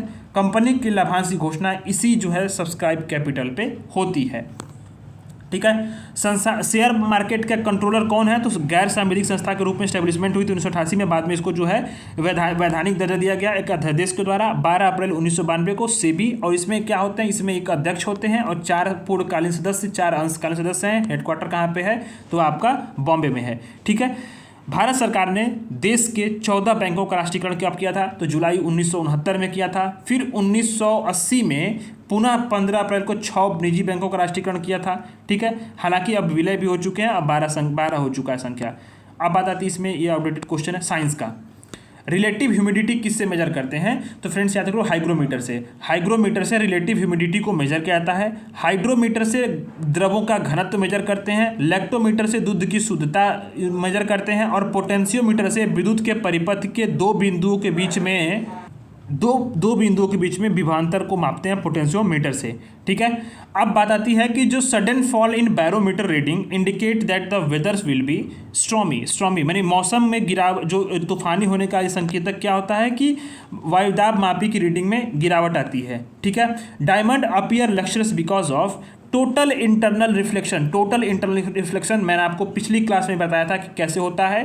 ठीक है, और टोटल इंटरनल रिफ्लेक्शन से इसी कारण से डायमंड जो होता है वो काफ़ी अधिक चमकदार दिखाई देता है। तो इस तरह से अगर हम बात करते हैं यूनिट ऑफ वर्क की, तो यूनिट ऑफ वर्क क्या होता है? तो यूनिट ऑफ वर्क होता है जूल। ठीक है, जूल होता है। ठीक, 1 हॉर्स पावर बराबर 746 वाट होता है, याद रखना इसको। पूछा गया है कि विश्व की सबसे कठोरतम धातु कौन सी है? तो प्लेटिनम जो है वो सबसे कठोरतम धातु है, जो विकल्प में दिया गया है। टंगस्टन का प्रयोग क्या होता है? बल्ब के फिलामेंट बनाने में होता है। ठीक है, सूर्य की ऊर्जा जो होती है उत्पन्न किससे होती है? तो न्यूक्लियर फ्यूजन से होती है। फ्यूजन नहीं लगाना, फ्यूजन संलयन से होता है। ठीक है, 2 हल्के नाभिक एक दूसरे से मिल करके एक बड़ा नाभिक बना लेते हैं। ठीक है, याद रखना। अब बताते हैं कि रडार का इस्तेमाल किस लिए होता है? तो रेडियो तरंगों द्वारा जो पूरी जो स्थिति होती है किसी भी वस्तु की उसको पता लगाने के लिए उसको ये रडार का इस्तेमाल करते हैं। ब्लैक होल थियरी का किसने सिद्धांत दिया था? तो याद रखना एस चंद्रशेखर ने दिया था 1983 में। भौतिकी में नोबेल पुरस्कार विजेता भारतीय मूल के वैज्ञानिक एस चंद्रशेखर ने तारों की मृत्यु से संबंधित कॉन्सेप्ट का उसने प्रतिपादन किया था। इसी तारों की मृत्यु कारण ही ब्लैक होल की घटना होती है। सीवी रमन इसे रमन प्रभाव दिया, 1930 में नोबेल इसको मिला था। अरविंद गोविंद खुराना को जेनेटिक कोड और प्रोटीन संश्लेषण के लिए चिकित्सा शास्त्र का नोबेल पुरस्कार मिला था 1968 में। तो ये चीज़ें आपको याद रखनी है। निम्न में से कौन अंतरिक्ष में नहीं पाया जाता है? तो ब्रिटल स्टार एक मछली होती है जो कि समुद्र में पाई जाती है। पल्सर, ब्लैक होल, क्वासर, ये सभी जो है सेलेस्टियल बॉडीज हैं। न्यूट्रॉन की खोज किसने की थी? तो चैडविक ने की थी न्यूट्रॉन की खोज। ठीक है, न्यूट्रॉन की खोज किसने की थी? तो चैडविक ने की थी। Electron J Thomson, proton Rutherford, neutron जो है जेम्स चैडविक। ठीक है, आवेश याद रखना -1.6 × 10⁻⁻19 इलेक्ट्रॉन का है और 1.6 × 10⁻⁻19 जो है वो प्रोटॉन का है और ये जो है न्यूट्रल होता है। ठीक, अब बात आते हैं हम लोग टेट्रा एथाइल लेड पेट्रोल में क्यों मिलाया जाता है? तो उसको याद रखना एंटी नॉकिंग रेट को बढ़ाने के लिए, बढ़ाने के लिए पेट्रोल में टेट्रा एथाइल लेड को मिलाया जाता है। ठीक है, याद रखना पेट्रोल संचालित वाहनों द्वारा नगरों का सर्वाधिक प्रदूषण होता है क्योंकि इसमें सीसा की मात्रा मिली होती है। ठीक है, याद रखना। अब बात आती है कि used in soldering metal pieces consist of alloy. Solder में किस प्रकार का धातुओं का मिश्रण होता है? तो इसमें टीन और शीशे का मिश्रण होता है। फ्रेंड्स याद रखो, इसमें बहुत सारी चीज़ें आपको मिलने वाली है। मिश्रण से सवाल आता है। देखो, सोल्डर में प्रयोग होने वाली जो धातु है टीन और सीसा, इसी से मिलता है। तांबे और जस्ता के मिश्रण से पीतल बनता है। तांबा और टीन से मिल से कांसा बनता है। ठीक है, बेल धातु जो कि किससे बनती है? तांबा और टीन से बनती है। टाइप मेटल का निर्माण किससे होता है? तो टीन से होता है, सीसा से होता है। ठीक है, और एसबी जो है उससे होता है। इसके साथ साथ देखें तो कॉपर एल्युमिनियम के मिश्रण से रोल गोल्ड बनता है। तो रोल गोल्ड जो होता है, जिससे जो सस्ते आभूषण होते हैं उससे किससे होता है? कॉपर और एल्युमिनियम से बनता है। ठीक है, तो इस तरह से चीज़ों का आपको याद रखना है। अब बात आती है nucleus of an atom consist of. Nucleus, किसी भी एटम के न्यूक्लियस में कौन कौन सा होता है? तो इलेक्ट्रॉन, प्रोटॉन और न्यूट्रॉन होते हैं। आपको पता होगा, इसमें बहुत कुछ पढ़ना नहीं। इलेक्ट्रॉन उसका चक्कर लगाता है। Liquid crystal are used in. Liquid crystal कहाँ इस्तेमाल होते हैं? तो लिक्विड क्रिस्टल का इस्तेमाल कलाई घड़ी में, जो डिस्प्ले डिवाइसेस हैं और पॉकेट कैलकुलेटर सब में होता है। ठीक है, निम्न में से कौन सी धातु किसी नगर की वायु को सबसे अधिक मात्रा में मोटर कार्य जाती है, प्रोड्यूस करती है? तो सीसा है, सीसा। ठीक है, अब हाल ही में यूनेपी ने वैश्विक स्तर पर सीसा युक्त पेट्रोल का उपयोग समाप्त किया था हाल ही में। अब तो एथेनॉल भी मिल रहा है उसी में। तो ये हालांकि खैर क्या ही कहा जाए, एथेनॉल का अपना ही एक कहानी है। Milk is an example of, milk क्या है? इमल्सन का एक एग्जाम्पल है। देखो, एक तरह का ये क्या है? इमल्सन है। ठीक है, अब ये सफ़ेद रंग किससे होता है? केजिन के कारण। पीला रंग किसके कारण होता है? घी का, दूध का, जो गाय का दूध होता है तो उसको कैरोटीन कारण होता है। मिठास के कारण होती है, मिठास दूध में, तो लैक्टोज के कारण होती है। ठीक है, और दूध को लैक्टोज को लैक्टिक एसिड में बदलने वाले कौन से बैक्टीरिया होते हैं? तो स्ट्रेप्टोकोकस लैक्टिस और कोकोई फॉर्म, ये जो है इंपॉर्टेंट बैक्टीरिया जो दूध को जो है दूध में लैक्टोज को लैक्टिक एसिड में बदल देते हैं और मिठास जो होता है उसको, ठीक है, खट्टा हो जाता है। अब आ जाते हैं कि हरे फलों को कृत्रिम ढंग से पकाने के लिए कौन कौन सी गैस का इस्तेमाल होता है? तो फ्रेंड्स याद रखना, एसिटिलीन का इस्तेमाल होता है आर्टिफिशियली किसी भी हरे फल को आर्टिफिशियली पकाने के लिए, ठीक है। एसिटिलीन गैस का इस्तेमाल किया जाता है, CH2 और जल को मिलाकर तैयार किया जाता है। प्राकृतिक रूप से एथिलीन जो है वो गैसी हार्मोन्स हैं जो फल को पकाती हैं। कौन सा हार्मोन है? एथिलीन। लेकिन जो आर्टिफिशियली कौन सा है? एसिटिलीन, ठीक है। तो दोनों के बीच को याद रखना है फर्क को। पूछा गया इसमें कि कौन सा इसमें जो है कथन सत्य है? तो RDX विस्फोटक है, इसको ट्राई साइक्लोनाइट जर्मनी में हेक्सोजन और जर्मनी में इटली में T4 कहते हैं, ठीक है। TNT का फुल फॉर्म क्या होता है? 2,4,6 ट्राइनाइट्रोटाइलिन, ठीक। और DDT क्या है? एक जो है कीटनाशक पदार्थ है, भारत सरकार द्वारा इस पर रोक लगाई गई है, ठीक है। अब बताते हैं हम लोग कि निम्न में से कौन सा जोड़ा जो है सही से सुमेलित है? निमोनिया जो है फेफड़ा प्रभावित होता है, बिल्कुल सही है। मोतियाबिंद से आँख होता है। पीलिया से जो तुम्हारा यकृत होता है। डेब्री क्या ही बोला जाए, गलत है सब कुछ, ठीक है। अब मधुमेह शरीर में इंसुलिन हार्मोन की कमी से होने वाला रोग है। अग्नाशय की जो कोशिका होती है ये इंसुलिन हार्मोन बनाना बंद कर देती है, ठीक है। पीलिया से यकृत प्रभावित होता है। खून में बाइलोब्रिन की मात्रा, बाइल की मात्रा जो बाइलोब्रिन की वो बढ़ जाती है, ठीक है। अब यहाँ देखो निमोनिया एक जीवाणु जनित संक्रमण है, विषाणु और परजीवियों से भी होता है। पैथोजन जो सामान्य बुखार के लिए उत्तरदायी है, ऐसा पैथोजन जो कॉमन कोल्ड के लिए होता है तो वो है रीनो वायरस, बहुत इंपॉर्टेंट है रीनो वायरस, ठीक है। तो ये हमेशा जो है नॉर्मल जो बुखार होता है उसके लिए रीनो वायरस से फैलता है। ल्यूकेमिया क्या होती है? एक धातु रक्त रोग होता है जिसमें व्हाइट ब्लड सेल्स की कोशिका बहुत अधिक बढ़ जाती है, ठीक है। पोलियो वायरस जो है याद रखना एक जो है फिल्टरेबल वायरस के कारण होता है, मुंह या नाक के जरिए जो है ये प्रवेश करता है, आंत में आश्रय लेता है और रक्त प्रवाह में आने के बाद पीलिया हो जाता है शरीर में, ठीक है।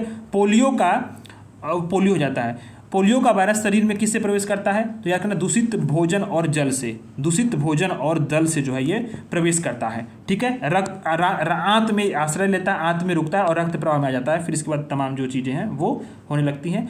पोलियो टीका का जो है आविष्कार किसने किया था? जोनास साल्क ने किया था। अब आते हैं 1991 में 1991 बोल रहा हूँ 91 क्वेश्चन पे शरीर के किस भाग में पित्त का निर्माण होता है? तो पित्त का निर्माण याद रखना फ्रेंड्स जो है बाइल का निर्माण कहाँ पे होता है? तो याद रखो लीवर में होता है। पित्त जो है पीलापन और हरापन के लिए एक क्षारीय द्रव्य है, क्या है? बेसिक इन नेचर है, बेस। इसका स्राव कौन करता है? यकृत करता है, ठीक है। अच्छा, आंत में देखो ये किसी भी पोषक तत्व को विखंडित नहीं करता, यह आंत में फैट को जो है विखंडित करने वाली जो एंजाइम होती है उसकी प्रोसेस को तेज कर देता है। एंजाइम होते क्या? एंजाइम मूलतः प्रोटीन होते हैं, बायोकैटलिस्ट होते हैं, बायोकेमिकल रिएक्शंस के रेट को बढ़ा देते हैं, ठीक है। और बायोकेमिकल रिएक्शंस के रेट को कंट्रोल करने का कार्य भी करते हैं कौन? ये एंजाइम्स जो होते हैं, ठीक है। अब बात आते हैं हम लोग कि मानव के शरीर में सबसे छोटी ग्रंथि कौन सी है? तो अग्नाशय, ठीक है। अरे अग्नाशय बोला, पिट्यूटरी ग्रंथि जो है, अग्नाशय तो नहीं है, अग्नाशय मिश्रित ग्रंथि है ये, ठीक है, मिक्स ग्लैंड है ये, ठीक। ये पिट्यूटरी जो ग्रंथि है वो सबसे छोटी ग्रंथि है। ये कपाल के स्फेनाइड अस्थि जो है उसमें सिलाटसिका नामक गर्त है, छोटा सा एक गड्ढा उसमें रहती है, छोटी ग्रंथि है, 2 पिंडों से बनी होती है, ठीक है। इस ग्रंथि को मास्टर ग्रंथि भी बोलते हैं, पीयूष ग्रंथि भी बोलते हैं। थायराइड जो होती है वो गर्दन में वायुनाल के आगे वाले भाग में होती है, ठीक है। अंतःस्रावी ग्रंथि है। इससे कौन सा हार्मोन जो थायराइड ग्रंथि उससे निकलता है? तो ट्राइडोथायोरिन और थायरोक्सिन निकलता है, ठीक है। अग्नाशय क्या है? एक मिश्रित ग्रंथि है, ठीक। इसका जो बहिस्रावी भाग है वो पाचक रस स्रावित करता है और इसमें लिंगर हेल्स की बीटा जो है वो अंतरस्रावी भाग बनते हैं, यानी कि जो है वो 2 मिश्रित ग्रंथि किसको बोलते हैं? अग्नाशय को बोलते हैं। खाद्य पदार्थों के परीक्षण के लिए कौन सा प्रयुक्त होता है? तो बेंजोइक एसिड जो है खाद्य पदार्थों के परीक्षण के लिए बेंजोइक एसिड का प्रयोग होता है। एसिटिलीन फलों के पकाने में काम आता है। सोडियम कार्बोनेट जो है कपड़े धोने में इस्तेमाल होता है और सोडियम क्लोराइड खाने का नमक है, ठीक है फ्रेंड्स। अब आते हैं हम लोग अग्नाशय को पाचक के रस के उत्पादन के लिए उत्तेजित करने वाला हार्मोन्स निम्न में से कौन सा है? तो फ्रेंड्स याद रखो सिक्रिटीन जो है वो क्या करता है कि देखो वो अग्नाशय को पैनक्रियाज को उत्तेजित करता है। कौन? सिक्रिटीन एक पॉलीपेप्टाइड होता है, 27 एमिनो एसिड से मिलकर बना होता है और ठीक है ये जो ग्रहण इसमें गैस्ट्रिक एसिड स्राव और पीएच के स्तर को नियंत्रित करता है। उत्पादन किसके द्वारा होता है? तो छोटी आंत के द्वारा होता है, ठीक है। सिक्रेटिन का, सिक्रेटिन करता क्या है? तो पैनक्रियाज के उसको जो है उसको उत्तेजित करता है। निम्न में से कौन सा रक्त के हीमोग्लोबिन के साथ जो है वो अनुत्क्रमणीय यानी कि जो इरिवर्सिबल कॉम्प्लेक्स फाउंड होता है? तो कार्बन मोनोऑक्साइड, कार्बन मोनोऑक्साइड के साथ जो है जहरीली गैस है। हीमोग्लोबिन के साथ मिलकर कार्बोक्सी हीमोग्लोबिन बनाता है, ऑक्सीजन के प्रवाह को रोकता है, एक व्यक्ति की मौत हो जाती है, ठीक है। हीमोग्लोबिन एक लाल जो रक्त कण की कोशिका में प्रोटीन, वर्णक और लोहा से बना हुआ है। कार्य क्या है? तो याद रखना कि संचालन के दौरान फुफ्फुस से O2 ग्रहण करता है और ऑक्सी हीमोग्लोबिन में बदलता है, ठीक है। साइनोकोबालामिन क्या है? तो विटामिन B12 का नाम है साइनोकोबालामिन, ठीक है। C का नाम है एस्पार्बिक एसिड, B2 का नाम है राइबोफ्लेविन, B6 का नाम है पायरिडॉक्सिन, B7 का नाम है बायोटिन, विटामिन D का नाम है कैल्सीफेरॉल, विटामिन E का नाम है टोकोफेरॉल, विटामिन K का नाम है फिलोक्विकोनोन, ठीक है। अब आते हैं हम लोग कि निम्न में से कौन सा उर्वरक मृदा में सर्वाधिक अम्ल छोड़ता है? तो सर्वाधिक अम्ल छोड़ता है अमोनियम सल्फेट। सर्वाधिक अम्ल कौन छोड़ता है? अमोनियम सल्फेट मृदा में सबसे अधिक जो है अम्ल छोड़ता है। यूरिया जो है वो अम्लीय होता है, अमोनिया सल्फेट अम्लीय होता है, लेकिन अमोनिया नाइट्रेट जो होता है वो बेस इन नेचर होता है, बेसिक, ठीक है। अब बात आते हैं हम लोग sodium nitrate, calcium nitrate, ammonium chloride, nasal ammonia, ये क्षारीय होते हैं। और देखो अमोनिया क्लोराइड, नेजल अमोनिया जो है ये अम्लीय होता है। सिंगल सुपर फॉस्फेट उदासीन मतलब न्यूट्रल होता है। ट्राई सुपर फॉस्फेट अम्लीय होता है। डाई कैल्शियम अम्लीय होता है। और रॉक फॉस्फेट जो होता है वो बेसिक होता है, बेनी क्षारीय होता है। निम्न में से कौन सा कीट के शरीर से स्राव निकलता है? तो लाख से जो है ये पैदा होता है जो स्राव, ठीक है, लाख। अब बात आते हैं कि हवाई जहाज के ब्लैक बॉक्स का रंग कैसा है? पूछा जा सकता है क्योंकि अभी हाल ही में अहमदाबाद का घटना हुआ था, तो वो होता है नारंगी कलर का ब्लैक बॉक्स होता है, जिसमें बहुत सारी चीज़ें जो होती है दुर्घटना कारण वगैरह सब कुछ उसमें स्टोर होते हैं। रेफ्रिजरेटर में थर्मोस्टेट का कार्य क्या होता है? कि तापमान को एक समान बनाए रखता है। रेफ्रिजरेटर में थर्मोस्टेट का इस्तेमाल इसी के लिए होता है, ठीक है। मिसलेनियस है। ओजोन परत के संरक्षण के लिए 16 सितंबर 1947 को जो है ये हस्ताक्षर किया गया था, जिसमें ओजोन परत क्षरण करने वाले जो पदार्थ हैं उसके यूज करने में कटौती की बात की गई थी। इसीलिए 16 सितंबर को अंतर्राष्ट्रीय ओजोन दिवस के रूप में मनाते हैं, ठीक है। इस ओजोन परत की इकाई डॉप्सन होती है। 200 डॉप्सन से जब कम होता है तो इसी को ओजोन परत का छिद्र कहा जाता है, ठीक है। प्रथम भारतीय जो एवरेस्ट शिखर पर चढ़ने में सफल हुई थी तो वो थी आपकी बछेंद्री पाल। संतोष यादव ऐसी महिलाएं भारत की जो माउंट एवरेस्ट पर 2 बार चढ़ी हैं। विश्व में एवरेस्ट पर पहुंचने वाला प्रथम व्यक्ति शेरपा तेंजिंग और एडमंड हिलेरी थे, ठीक है। अब बात आती है इसमें कुछ और चीज़ें, जैसे फुटबॉल से समझ जो ट्रॉफी है, FIFA cup, president cup, Coca Cola Subroto cup, Rajiv Gandhi अंतर्राष्ट्रीय cup, Rovers cup, Durand cup, VC Roy cup, ये जो है किससे संबंधित है? फुटबॉल से संबंधित है, ठीक है। विश्व व्यापार संगठन की स्थापना कब हुई थी? तो 1 जनवरी 1995 को हुई थी।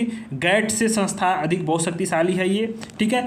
28 समझौतों को लागू करता है। विश्व व्यापार संबंधी जो है वो कायम करते हैं। और इसका मुख्यालय कहाँ पे है? याद रखो, जो देखो तो इसका मुख्यालय जो है वो जिनेवा स्विट्जरलैंड में है, ठीक है। जिनेवा स्विट्जरलैंड में इसका मुख्यालय है।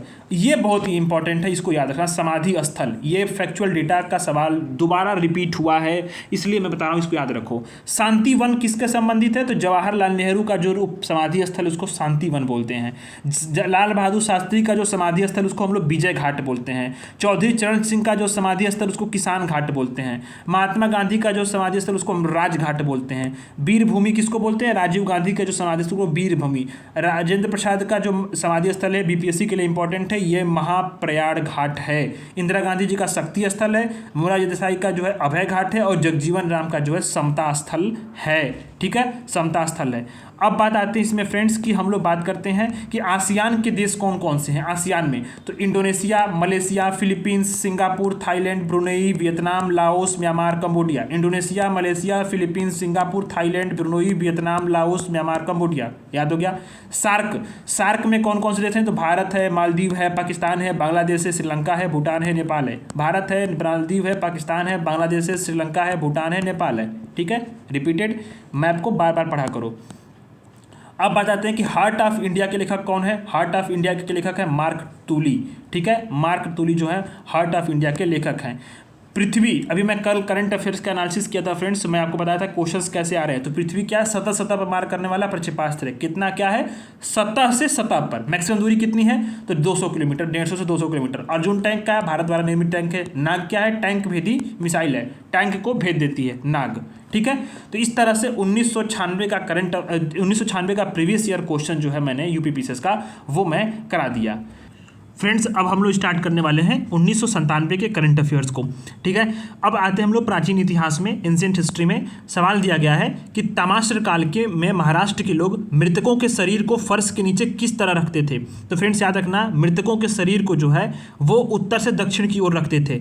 उसमें देखना कि ताम्रपाषाण संस्कृति में देखो 4 संस्कृतियाँ हैं, इसमें से कायथा है, आहार है, मालवा है और जोरवे है। ठीक है, अब इनाम गांव में जोरवे संस्कृति की व्यापक तस्वीर उभरती कहाँ पे है, महाराष्ट्र की संस्कृति है। ठीक है, महाराष्ट्र की संस्कृति है। बहुत सारे इसमें समाधान कलश में किए गए हैं और इसमें इनका जो पूरा दिशा है वो है उत्तर से दक्षिण की दिशा। ठीक है, मानव द्वारा सर्वप्रथम प्रयुक्त अनाज कौन सा था, वो जौ था। मानव द्वारा सर्वप्रथम प्रयुक्त अनाज क्या था, जौ था। नवपाषाणकालीन सभ्यता के आरंभ में मेसोपोटामिया क्षेत्र में इसको खाद्यान्न के रूप में इस्तेमाल किया गया था। ठीक है, इसका पूछा कि निम्न में से किसका संकलन ऋग्वेद पर आधारित है, तो ऋग्वेद पर आधारित है सामवेद का। सामवेद का जो संकलन है पूरा वो ऋग्वेद पर आधारित है। सामवेद में कुल मिलाकर के 1549 ऋचाएं हैं, इसमें 78 नहीं है, बाकी जो है वो सब क्या है, ऋग्वेद से ले ली गई हैं।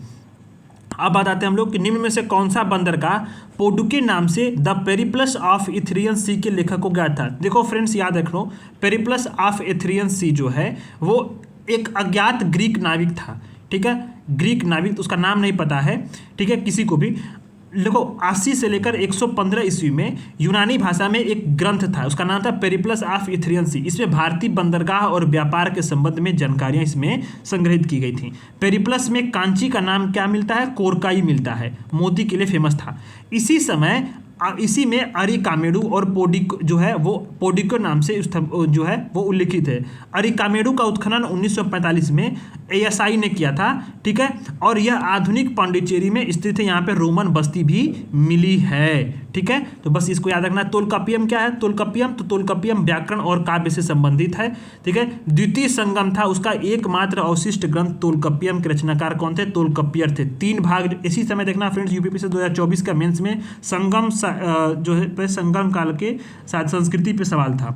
ठीक है, और ये चीज़ हम लोगों ने प्रेडिक्ट किया था कि इस बार संगम पे सवाल पूछेगा, संगम काल पे। ठीक है, तो उसने संगम के कल्चर पे साथ पूछा था सवाल, तो बहुत इंपॉर्टेंट है सारी चीज़ों को प्रेडिक्ट करना। तो इस पे से रिपीटेड सवाल आपको देखने को मिलेंगे। देखना, इसके 3 भाग हैं, एझूताधिकारम, सोलाधिकारम, पेरुलाधिकारम। ठीक है, ये तोलकाप्पियम जो ये किसके भाग है, तोलकाप्पियम के।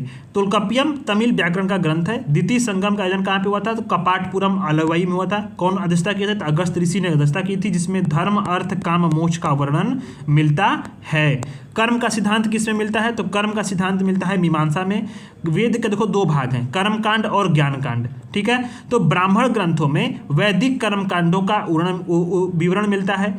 उपनिषदों में ज्ञान कांड का जो है प्रतिपादन है। तो मीमांसा, जिसको पूर्व मीमांसा हम लोग बोलते हैं। ठीक है, देखो उसको उसमें वैदिक कर्म कांडों के संबंध में निर्णय देना, उसकी देना है और उसका दार्शनिक महत्ता का प्रतिपादन करना है। इसी महत्व को क्या बोलते हैं, इस यह मत जो वेद को अपौरुषेय और नित्य मानता है। ठीक है, उपनिषद और वेदांत क्या होते हैं, उत्तर मीमांसा है। इसमें कर्म कांडों के स्थान पे ज्ञान का विवेचन मिलता है। ठीक है, पूर्व मीमांसा के प्रणेता कौन है, जैमिनी है। इसका ग्रंथ क्या है, मीमांसा श्रुत। ठीक है, अब बात आती है इसमें से कि निम्न में से कौन सा प्रस्थान त्रयी में शामिल नहीं है। फ्रेंड्स याद रखना, प्रस्थान त्रयी, देखो बात हम लोग जब कर रहे हैं तो देखो वेदांत दर्शन जो है ना, वेदांत दर्शन, इसके 3 आधार हैं। कौन कौन सा, उपनिषद, ब्रह्मासूत्र और तीसरा क्या है, भगवत गीता। ठीक है, अब जो उपनिषद में देखो ध्यान दो, तो उपनिषद को जो है श्रुति प्रस्थान कहा गया है। जो उपनिषद है इसको श्रुति प्रस्थान कहते हैं। ठीक, ब्रह्मासूत्र को क्या, जो ब्रह्मासूत्र को न्याय प्रस्थान कहते हैं और भगवत गीता को स्मृति प्रस्थान कहते हैं। इसी जो प्रस्थान जो कहते हैं इसी को प्रस्थान त्रय, यानी 3 है तो इसको प्रस्थान त्रय हो गया। ठीक है, इन्हें वेदांत दर्शन की प्रस्थान त्रय कहते हैं। अब प्रस्थान त्रय के जो भाष्यकार थे इनमें शंकराचार्य, जिन्होंने अद्वैतवाद का प्रतिपादन किया, रामानुजाचार्य विशिष्टाद्वैत का, माधवाचार्य द्वैतवाद का, निम्बार्क जो था वो द्वैताद्वैत का, और वल्लभ थे वो शुद्धाद्वैतवाद का प्रतिपादन किए थे। ठीक है, अब प्रस्थान त्रयी जो तीनों हैं, उपनिषद, ब्रह्मसूत्र और भगवत गीता, इनमें प्रवृत्ति और निवृत्ति दोनों मार्गों का विवेचना किया गया। तो भगवत गीता, ब्रह्मसूत्र और उपनिषद, इसमें भागवत नहीं है। ठीक है, भागवत नहीं है। तो प्रस्थान त्रयी समझ में आया बात को। अर्धनारीश्वर मूर्ति में आधा शिव आधा पार्वती, इसका प्रतीक किसका है? देव और उसकी शक्ति का योग है। अर्धनारीश्वर में शिव की कल्पना की गई है। ठीक है, यहाँ शिव और पार्वती के परस्पर तादात्म्य पर आधारित है, देव और उसकी शक्ति के रूप में। ठीक है, अब ये बात रखें तो यह देखो, तो इसमें शैव और वैष्णव के समन्वय का भी प्रमाण है, और गुप्तकालीन नई साधना पद्धति के रूप में ये बहुत अधिक फेमस भी था। वासुदेव कृष्ण की पूजा सर्वप्रथम किसने शुरू प्रारंभ की थी? तो भागवतों ने की थी। भागवतों ने की थी। वैष्णव धर्म का विकास भागवत धर्म से हुआ था। देखो, इसके प्रवर्तक जो थे वो कौन थे? वृष्णि, सात्वत वृष्णि जो है वो कृष्ण थे। और ये कौन, इनका नाम क्या था? वृष्णि, यानी इसको कृष्ण भी कहते हैं, जिन्हें वासुदेव का पुत्र होने के कारण वासुदेव कृष्ण कहा जाता है। छांदोग्य उपनिषद में उन्हें देवकी पुत्र और घोर अगिरस का शिष्य बताया गया है। ठीक है, कृष्ण के अनुयायी उन्हें भगवत कहते थे, और इनके अनुयायी क्या कहलाते हैं? भागवत कहलाते हैं। ठीक है, तो महाभारत काल में जो कृष्ण का पूरा था तारतम्य वो विष्णु से किया गया, और भागवत धर्म था वो वैष्णव धर्म बन गया था। ठीक है, काव्य शैली का प्राचीनतम नमूना किसके अभिलेख में मिलता है? तो फ्रेंड्स याद रखना, कठियावाड़ के रुद्रदामन का जूनागढ़ अभिलेख अपनी शैली की रोचकता, भाव प्रवणता और हृदयावर्जन के लिए फेमस है।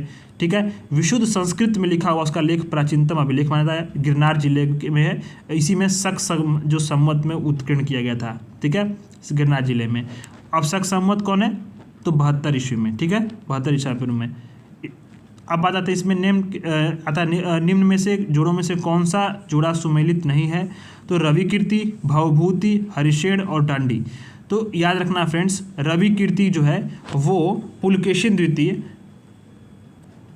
भवभूति कन्नौज के शासक यशोवर्मन, डांडी नरसिंह वर्मन के दरबारी कवि थे। हरिसेन जो था वो समुद्रगुप्त के देखो महादंडायक ध्रुविपुत्र का पुत्र, संग्री विग्रह, कुमारात्य एवं महादंडायक था। हर्ष का दरबारी कवि कौन था? बाणभट्ट, जिसने हर्षचरित की रचना की थी। ठीक है, और याद रखो नरसिंह वर्मन द्वितीय ने कांची में कैलाश मंदिर का निर्माण किया था, और दंडी ने 10 कुमार चरित्रम की रचना की थी। तो दांडी ने किसकी रचना की थी? 10 कुमार चरित्रम की रचना की थी। ठीक है फ्रेंड्स, याद रखना कि भुवनेश्वर और पुरी के मंदिर किस शैली में निर्मित हैं? तो भुवनेश्वर और पुरी के मंदिर जो थे, देखो पूरे भारत में ना 3 शैलियाँ फेमस हैं। नागर शैली उत्तरी भारत में, द्रविड़ शैली दक्षिण भारत में, कृष्ण और कुमारी के अंतरिक्ष के बीच में बेसर शैली का निर्माण जो है नागर शैली और द्रविड़ शैली के मिश्रण से हुआ था। तो उड़ीसा के ज़्यादातर जो मंदिर है वो है नागर शैली में निर्मित है। पुरी का जगन्नाथ मंदिर हो, कोणार्क का विश्व प्रसिद्ध सूर्य मंदिर हो, ये नागर शैली के उत्कृष्ट उदाहरण हैं। भुवनेश्वर के लिंगराज मंदिर में नागर शैली का सर्वोत्तम चरमोत्कर्ष दिखाई देता है। अब बात आते हैं हम लोग मध्यकालीन इतिहास में। पूछा गया है दिल्ली सल्तनत के बारे में, और इसमें मैचदी कॉलम में सवाल दिया गया, बहुत अच्छा सा सवाल है। देखो, जियाउद्दीन बर्नी जो है उसने किताब लिखी थी तारीख ए फिरोज शाही 1 का 3। ठीक है, अब बात आते हैं हसन निजामी का ताजुल माशीर हसन निजामी का जो है वो एक बुक है। ठीक, मिन्हास सिराज बार बार रिपीटेड क्वेश्चन ये आया है। तबकाते नासिरी और याहिया बिन अहमद का तारीब ए मुबारक शाही। फ्रेंड्स याद रखो, यही सारे जो बुक्स के नाम हैं वो अभी हाल फिलहाल में जो यूपीपीसीएस के पिछले 4-5 साल पेपर में रिपीट हुआ है।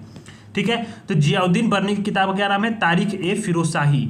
हसन निजामी की किताब का नाम क्या है? ताजुल मासीर। मिन्हास सिराज की किताब का नाम है तबकाते नासिरी, और याहिया बिन अहमद की किताब का नाम है तारीब ए मुबारक शाही।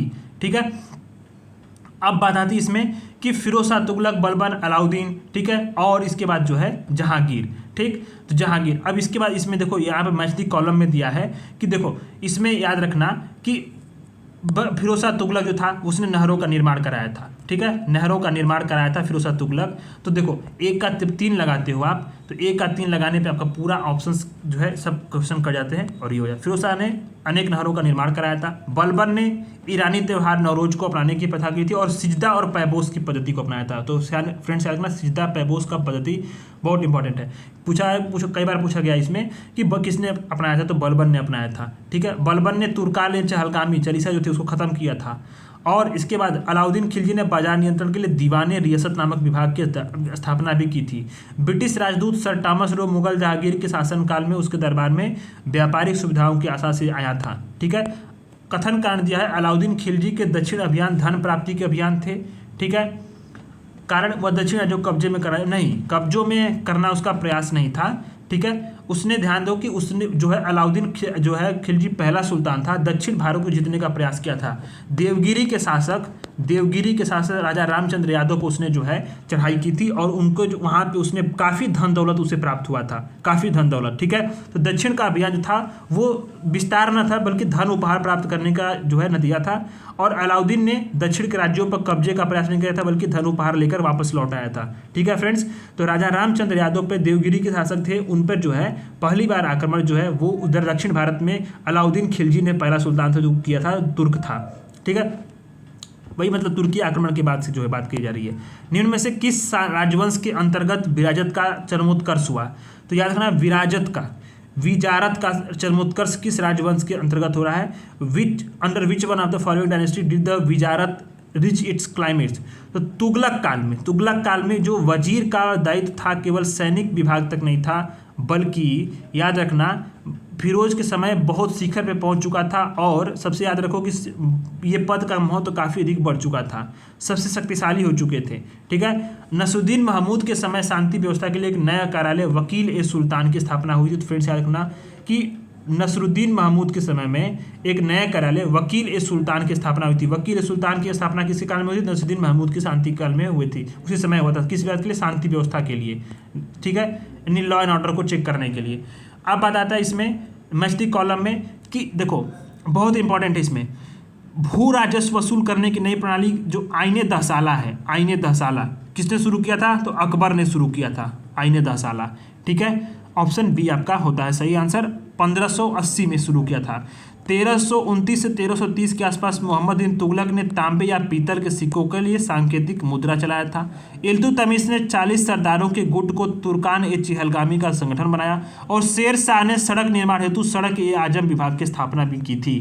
ठीक है फ्रेंड्स, अब आ जाते हैं कि जवाबित क्या थे? तो राज्य कानून थे। मुगल शासन का जो इस्लामी कानून शरीयत के अनुसार चलता नहीं था। अकबर के सरकार का आधार केवल शरीयत नहीं बल्कि बदायूं सदी में वो जवाबित पर आधारित था। राज्य का कानून जवाबित था। ठीक है, सिर्फ शरीयत नहीं था। 1569 में याद रखो फ्रेंड्स, 1579 में मजहर ने अकबर को इनाम और आमिर उल मोमिन तथा मुख्य विधिक अधिकारी बना दिया था।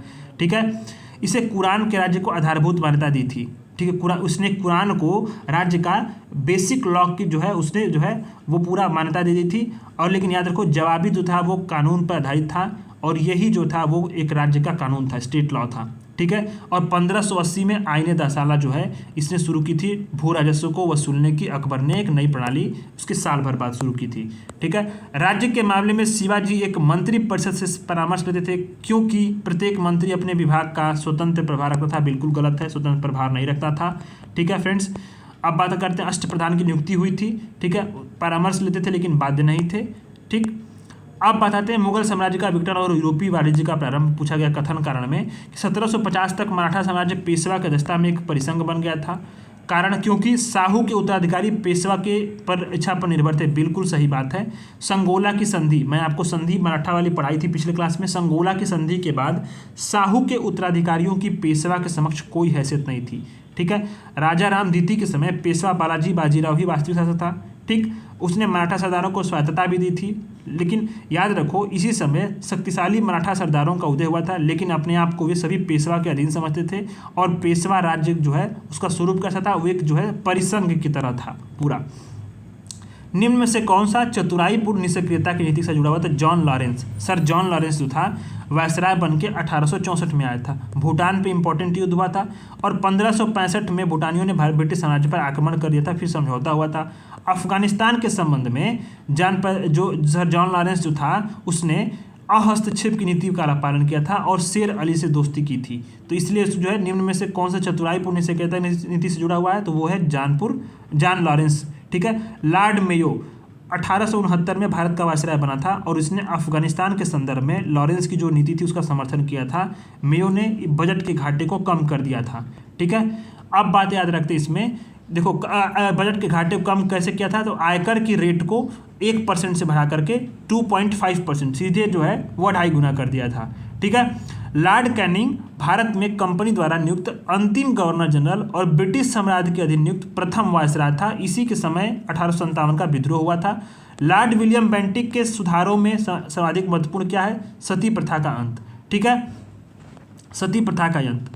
अच्छा, याद रखो, लॉर्ड विलियम बेंटिक ने सरकारी सेवाओं में भेदभावपूर्ण नीति को खत्म करने के लिए 1833 के एक्ट 87 के अनुसार योग्यता को सेवा का आधार माना था, न कि जाति या रंग को सेवा का आधार माना था। योग्य रहेंगे तो आप सेवा के लिए एलिजिबल रहेंगे, नहीं तो फिर जाति और रंग का आधार उसमें से हटा दिया गया था। ठीक है, किस धारा के तहत, 1833 के एक्ट के धारा 87 के तहत, 87 के तहत। रणजीत सिंह किस मिसल से थे, तो याद रखना सुकरचकिया मिसल से थे। रणजीत सिंह का जन्म 13 नवंबर 1780 में सुकरचकिया मिसल के मुखिया महासिंह के घर हुआ था। ठीक है। जालंधर और जो दो आपके प्रदेश थे वो अहलुवालिया मिसल के अधीन थे। ठीक है। अच्छा, बहुत इंपॉर्टेंट है मिसल जो था, मिसल कई सारे जो है मिसलों में विभाजित था, जो पूरा सिख राज्य था। निम्न में से देशी राज्यों में कौन सा यथावत समझौते का पक्षधर था। बहुत टफ क्वेश्चन है ये, बहुत अच्छे क्वेश्चन इसमें हैं। तो फ्रेंड्स याद रखो, यथावत मतलब स्टैंड स्टिल। ठीक है। तो हैदराबाद रियासत सबसे बड़ी रियासत थी और क्षेत्रफल आबादी के समय से भी। ठीक है। तो याद रखो 1911 में उस्मान अली खान इस रियासत के निजाम बने थे, 1948 तक सत्ता पर रहे थे। माउंटबेटन ने घोषणा की थी कि अंग्रेजी हुकूमत खत्म होने के बाद पूरी तरह से हैदराबाद रियासत स्वाधीन होगी। ठीक है। तो ये ध्यान देना कि ये स्टैंड स्टिल समझौते का पक्षधर कौन था, तो हैदराबाद था। ठीक है। इसमें से अब बात आते हैं, इसमें से निम्न चीज़ें आते हैं कि ऑपरेशन पोलो कब चला गया, तो सितंबर 1948 में हैदराबाद रियासत को भारत में शामिल करने के लिए ऑपरेशन पोलो चलाया गया था। ठीक है। निम्न यूरोपीय शक्तियों ने भारतीय व्यापार में किन किन समय पर प्रवेश किया था, तो सबसे पहले आए थे पुर्तगाली, फिर आपके पास आते हैं जो है वो आते हैं डच, फिर आते हैं अंग्रेज और लास्ट में आते हैं फ्रांसीसी। ठीक है। वास्को डी गामा पुर्तगाली व्यापारी जो है 17 मई 1498 को कालीकट बंदरगाह पर उतरा था और हिंदू राजा जमोरी ने उसका स्वागत किया था। ध्यान देना फ्रेंड्स, अंग्रेजों का आगमन डच के बाद हुआ था। ठीक है, डच पहले आए थे, उसके पुर्तगाल के बाद। लेकिन जब कंपनी की बात आती है कि कंपनी किसने सबसे पहले स्थापित की थी, तो पुर्तगालियों के बाद जो है अंग्रेजों की कंपनी की स्थापना हुई थी, फिर बाद में डच का हुआ था, लेकिन डच अंग्रेजों से पहले आए थे। ठीक है। अच्छा, याद रखो इसके बाद जो है फ्रांसीसी आए थे। फ्रांसीसी जो है वो व्यापारिक कंपनी जो है 1664 में इस्टेब्लिश की थी सरकारी सहयोग से, और सूरत में फ्रांसीसी कोठी खोली गई थी 1668 में। ठीक है। अब बात आते हैं इसमें से कौन सा सही सुमेलित नहीं है, तो आत्माराम पांडुरंग जो है वो प्रार्थना समाज 1867 में, दयानंद सरस्वती आर्य समाज 1875 में, स्वामी विवेकानंद रामकृष्ण मिशन 1897 में, और राजा राममोहन राय ब्रह्म समाज 1828 से संबंधित हैं। निम्न में से किस अधिनियम के द्वारा भारत के गवर्नर जनरल को अध्यादेश जारी करने की शक्ति प्रदान की गई थी, तो वो है भारत परिषद अधिनियम 1861। 1861 के भारतीय परिषद अधिनियम में गवर्नर जनरल को संकटकालीन अवस्था में विधान परिषद की अनुमति के बिना ही अध्यादेश जारी करने की अनुमति दे दी गई थी, और ये अधिकतम 6 माह तक ये पूरा अध्यादेश जो है ऑफिशियली लागू रह सकते थे। ठीक है। 1861 के अधिनियम में वायसराय की कार्यकारिणी परिषद में 5वां सदस्य जो है वो उसको शामिल किया गया था जो लॉ का जानकार हो। ठीक है। इस अधिनियम के अनुसार जो था वो बम्बई और मद्रास प्रांतों के लिए को अपने लिए कानून बनाने, संशोधन करने का अधिकार दे दिया गया था, और इसी अधिनियम के द्वारा पहली बार देशवासियों को विधि निर्माण के कार्य के लिए कुछ हद तक मौका मिलने का कार्य जो हुआ था। ठीक है। इस अधिनियम के द्वारा विधायी क्षेत्र में डिसेंट्रलाइजेशन की उस पॉलिसी का जो है वो सूत्रपात हुआ, जो आगे चलकर 1935 की जो संघात्मक और प्रांतीय स्वायत्तता में जो है ये सारी चीज़ें उभर कर सामने आई थी। ठीक है। अब बात आते हैं कि भारत छोड़ो आंदोलन के समय किसने कांग्रेस रेडियो का प्रसारण किया था, तो उषा मेहता ने किया था। फ्रेंड्स याद रखना, अरुणा आसाफ अली मत लगा के चले आना। भारत छोड़ो आंदोलन के दौरान आंदोलन का समाचार दोनों लोगों तक पहुंचाना बहुत जरूरी था। मुंबई शहर के विभिन्न केंद्रों से कांग्रेस रेडियो का गुप्त रूप से संचालन हो रहा था, और रेडियो संचालन कार्य 14 अगस्त 1942 से सर्वप्रथम उषा मेहता ने प्रारंभ किया था, और एक अन्य केंद्र बाबू भाई चला रहे थे। ठीक है। राम मनोहर लोहिया कांग्रेस रेडियो पर नियमित रूप से बोलते थे, और ये प्रसारण मद्रास तक सुने जा सकते थे। 1942 के नवंबर में इसको जब्त कर लिया गया था। आज़ाद हिंद फौज का विचार किसने जो सुझाया था, तो मोहन सिंह ने सुझाया था।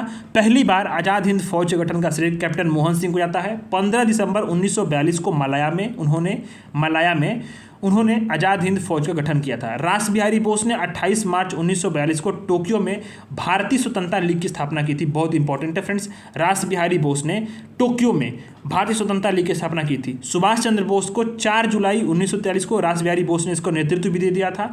और सुभाष चंद्र बोस ने 1943 में ही सिंगापुर में सुप्रीम कमांडर के रूप में दिल्ली चलो का नारा दिया, अस्थायी सरकार का पुनर्गठन किया, कांग्रेस के तिरंगे को सरकार का झंडा घोषित किया और जय हिंद का नारा भी दिया था।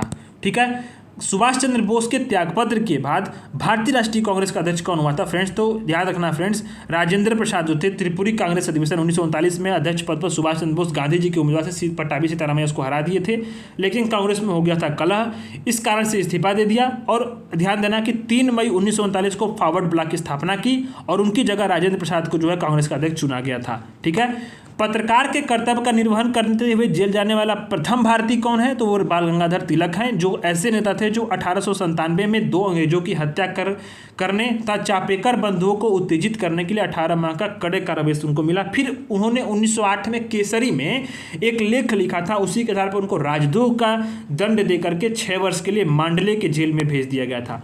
मुस्लिम लीग का प्रथम अध्यक्ष कौन था, तो फ्रेंड्स याद रखना है आगा खान जो थे। 30 दिसंबर 1906 को ढाका में मोहम्मदन एजुकेशन कॉन्फ्रेंस की बैठक हो रही थी। ढाका के नवाब सलीमुल्लाह खान के नेतृत्व में अखिल भारतीय मुस्लिम लीग के गठन की घोषणा की गई। प्रथम अधिवेशन 1907 में हुआ, अध्यक्षता आगा खान ने की थी। 1908 में आगा खान को मुस्लिम लीग का अस्थायी अध्यक्ष बनाया गया। अलीगढ़ के अधिवेशन में 40 सदस्यीय केंद्रीय समिति बनाई गई थी और आपको पता है इसका मांग क्या रहता मुस्लिम लीग का। अब ये बहुत अच्छा क्वेश्चन है एक फ्रेंड्स, ये आपको कंफ्यूज कर सकता है और सच में बहुत अच्छा क्वेश्चन है। देखो सवाल क्या पूछा है, पहले देखो अगस्त घोषणा, अगस्त प्रस्ताव, ठीक है 2 हो गया। इसके बाद आता है अगस्त संकल्प और प्रत्यक्ष कार्रवाई दिवस। ठीक है, तो देखो जो भारत सचिव मॉन्टेग्यू था ना, 20 अगस्त 1917 को एक घोषणा की, इसको नोट कर लेना कॉपी में। इसका लक्ष्य क्या था, स्वशासित संस्थाओं का क्रमिक विकास करना ब्रिटिश शासन के अंतर्गत। ठीक है, इसको बोलते हैं हम लोग अगस्त घोषणा। फिर 8 अगस्त 1940 को लॉर्ड लिथगो द्वारा एक प्रस्ताव प्रस्तुत हुआ था, अगस्त प्रस्ताव। इसमें कांग्रेस की अंतरिम सरकार गठित करने की मांग को खत्म कर दिया गया था। तो अगस्त प्रस्ताव कब है, 8 अगस्त 1940 को। फिर अगस्त संकल्प का संबंध महात्मा गांधी है, ठीक है, महात्मा गांधी संबंधित है। और मुस्लिम लीग ने कैबिनेट मिशन को अस्वीकार करते हुए 16 अगस्त 1946 को प्रत्यक्ष कार्रवाई दिवस मनाया था। ठीक है, जिसे सांप्रदायिकता का तूफान आया था भारत में। अब आता है समाचार पत्र और उसके संपादक की बात आ रही है। तो द हिंदू को सीधे लगाओ जी सुब्रमण्यम अय्यर से, सवाल सॉल्व। ठीक है, सवाल आपका सॉल्व हो गया। ये द हिंदू का जो मद्रास से निकलता था अंग्रेजी भाषा का, ठीक है, संपादन कार्य कौन किया था, सुब्रमण्यम अय्यर ने किया था। सुधारक जो था वो गोपाल कृष्ण गोखले के संपादक तत्व में संपादित होता था। वॉइस ऑफ इंडिया दादा भाई नेहरू से जुड़ा हुआ अखबार था। बंगाली का संपादक सुरेंद्रनाथ बनर्जी ने 1862 में बंगाली भाषा में शुरू किया और 1897 तक यह साप्ताहिक रहा और उसके बाद दैनिक रूप से छपने लगा था। लाल बाल और पाल त्रिगुट का कौन व्यक्ति भारतीय राष्ट्रीय कांग्रेस का अध्यक्ष हुआ था, तो फ्रेंड्स याद रखो लाला लाजपत राय। सितंबर 1920 में कलकत्ता में लाला लाजपत राय की अध्यक्षता में कांग्रेस का विशेष अधिवेशन हुआ। इसी अधिवेशन में असहयोग का प्रस्ताव स्वीकार कर लिया गया। ठीक है, असहयोग का प्रस्ताव 1920 में ही नागपुर अधिवेशन में, जिसकी अध्यक्षता कौन की थी, वी राघवाचारी ने की थी। फ्रेंड्स याद रखना बहुत इंपॉर्टेंट है, नागपुर अधिवेशन सितंबर 1920 में, कलकत्ता अधिवेशन में कांग्रेस में जो है अध्यक्षता में लाला लाजपत अध्यक्षता में कांग्रेस का विशेष अधिवेशन हुआ था और असहयोग का प्रस्ताव स्वीकार कर लिया गया। इसी चीज को यूपी पीसीएस में रिपीटेड सवाल पूछा गया, बार बार पूछा गया है, किस कहाँ अध्यक्षता हुई थी। ठीक है, तो कलकत्ता में असहयोग का प्रस्ताव स्वीकार किया गया, किसकी अध्यक्षता में, लाला लाजपत राय की अध्यक्षता में। फिर असहयोग का प्रस्ताव 1920 के नागपुर में विशेष अधिवेशन हुआ था। ठीक है, उसकी अध्यक्षता बी राघवाचार्य ने की थी। यह कांग्रेस का 35वां अधिवेशन था और इसी अधिवेशन में जो नागपुर का हुआ था, इसमें पहली बार भाषाई आधार पर प्रांतों में विभाजित करने की बात की गई थी। ठीक है, बिपिन चंद्र पाल और तिलक दोनों ही कभी कांग्रेस के अध्यक्ष नहीं रहे थे। ठीक है, तो फ्रेंड्स इस चीज को याद रखना है। फ्रेंड्स, अब हम बात करते हैं कि निम्नलिखित में से कौन सा भारतीय राष्ट्रीय कांग्रेस की स्थापना के अधिवेशन में उपस्थित नहीं था। तो याद रखो फ्रेंड्स कि देखो, दिसंबर 1883 में इंडियन एसोसिएशन ने अखिल भारतीय राष्ट्रीय सम्मेलन का आयोजन किया था। दूसरा सम्मेलन कलकत्ता में हुआ था 1885 में, सुरेंद्र नाथ बनर्जी ने किया था। ठीक है, अब इसके बाद याद रखो कि इसी का यही कारण है कि अखिल भारतीय राष्ट्रीय सम्मेलन से जुड़े सुरेंद्र नाथ जो बनर्जी थे वो इंडियन नेशनल कांग्रेस की स्थापना सत्र में शामिल नहीं हो सके थे। ठीक है, कांग्रेस का प्रथम और स्थापना दिवस 28 से 31 दिसंबर 1885 तक बम्बई के ग्वालियर टैंक मैदान में गोकुल दास तेजपाल संस्कृत कॉलेज में हुआ था। प्रथम अध्यक्ष WC बनर्जी थे। ठीक है, अब बात आता है जम्मू कश्मीर, इस पर्यटक केंद्र की बात की गई है। देखो, गुलमर्ग सीधे सीधे लगाओ, 1 का 3। अच्छा, फिर हो गया तमिलनाडु में मामल्लपुरम, पॉइंट कैलिमर जो पश्चिम बंगाल है, कांचीपुरम, नामूर, तंजावुर, मदुरै, ऊटी, सुरली, कन्याकुमारी, अन्नामलाई। ठीक है, जम्मू कश्मीर में चश्मे शाही झरना, शालीमार, डल झील, पहलगाम, वैष्णो देवी, पटनीताप और लद्दाख के मंदिर, लद्दाख के बौद्ध मठ, हिमाचल प्रदेश कसौली, गुजरात में द्वारका, उदवाड़ा, सोमनाथ, पतिलसा, पावागढ़, अंबाजी, शामलाजी, टंडन और गिरनार, ये जो हैं प्रमुख केंद्र हैं। डायमंड और हार्बर साल्ट लेक सिटी अवस्थित कहाँ पे है? तो फ्रेंड्स याद रखो कलकत्ता में है। ठीक है, और सालसेट द्वीप जो है इसी पे बॉम्बे का विस्तार है। वेम्बनाड झील कहाँ पे है? वेम्बनाड झील जो है आपका केरल में है।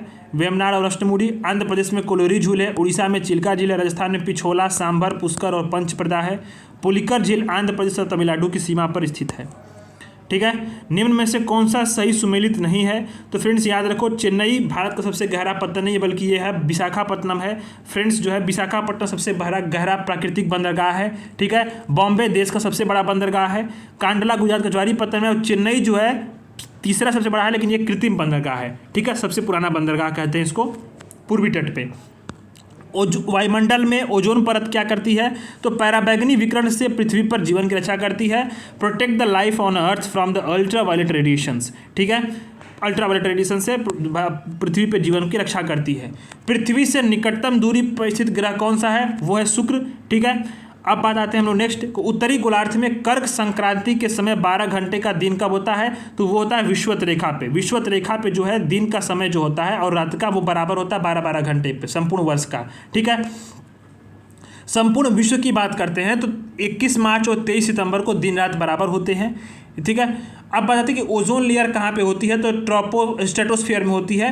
ठीक है, ओजोन जो होता है एक O3 हल्के नीले रंग की गैस होती है। कहाँ पे पाई जाती है? समताप मंडल में पाई जाती है। ठीक है, अब बात आते हैं इसमें असर्शन रीजन के क्वेश्चंस दिए गए हैं कि वायुमंडल अधिकांश ऊष्मा परोक्ष रूप से सूर्य से तथा प्रत्यक्ष रूप से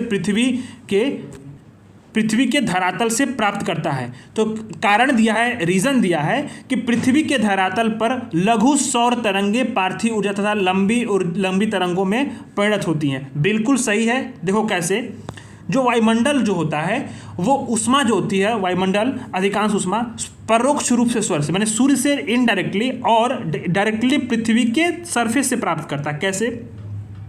ये पृथ्वी है, वायुमंडल है, ऊष्मा की जो लघु तरंगे के रूप में पृथ्वी पड़ती है जिसे हम लोग बोलते हैं सूर्यताप। वायुमंडल इससे गर्म बिल्कुल नहीं होता। सूर्यताप प्राप्त करने के बाद पृथ्वी इस ऊष्मा को वातावरण में लॉन्ग वेव्स में दीर्घ तरंगों के रूप में लगातार इसको प्रक्षेपित करती है। वायुमंडल इसी से गर्म होता है। ठीक है फ्रेंड्स, अब बात करते हैं हम लोग कि मकर संक्रांति के समय कर्क रेखा पर दोपहर के सूर्य को उन्नतांश होता है।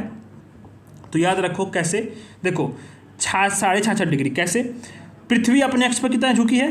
लगभग 23.5 डिग्री। तो 90 माइनस 23.5 डिग्री 66 डिग्री सूर्य का उन्नतांश होता है। ठीक है, संसार का सबसे आर्द्रतम स्थान कौन सा है? तो मासिनराम है। ठीक, अब बात आते हैं कि बर्मुडा ट्रायंगल कहाँ पे है? तो बर्मुडा ट्रायंगल उत्तरी अटलांटिक महासागर में फ्लोरिडा, प्यूटोरिका और बर्मुडा द्वीप के बीच में ट्रायंगल है। यहाँ पे कई सारे जो जहाज हैं वो गायब हुए थे। ठीक है, यह जो पूरा देखें तो क्षेत्र करीब करीब काफ़ी जो है कई सारे जो है ऐसी जलवायु परिस्थितियों के कारण चर्चा में रहता है, जहाँ से इसमें कुछ बिल्कुल असामान्य सा चीज़ें होती रहती है, असामान्य सी घटनाएँ होती रहती इस ट्रायंगल के बीच में।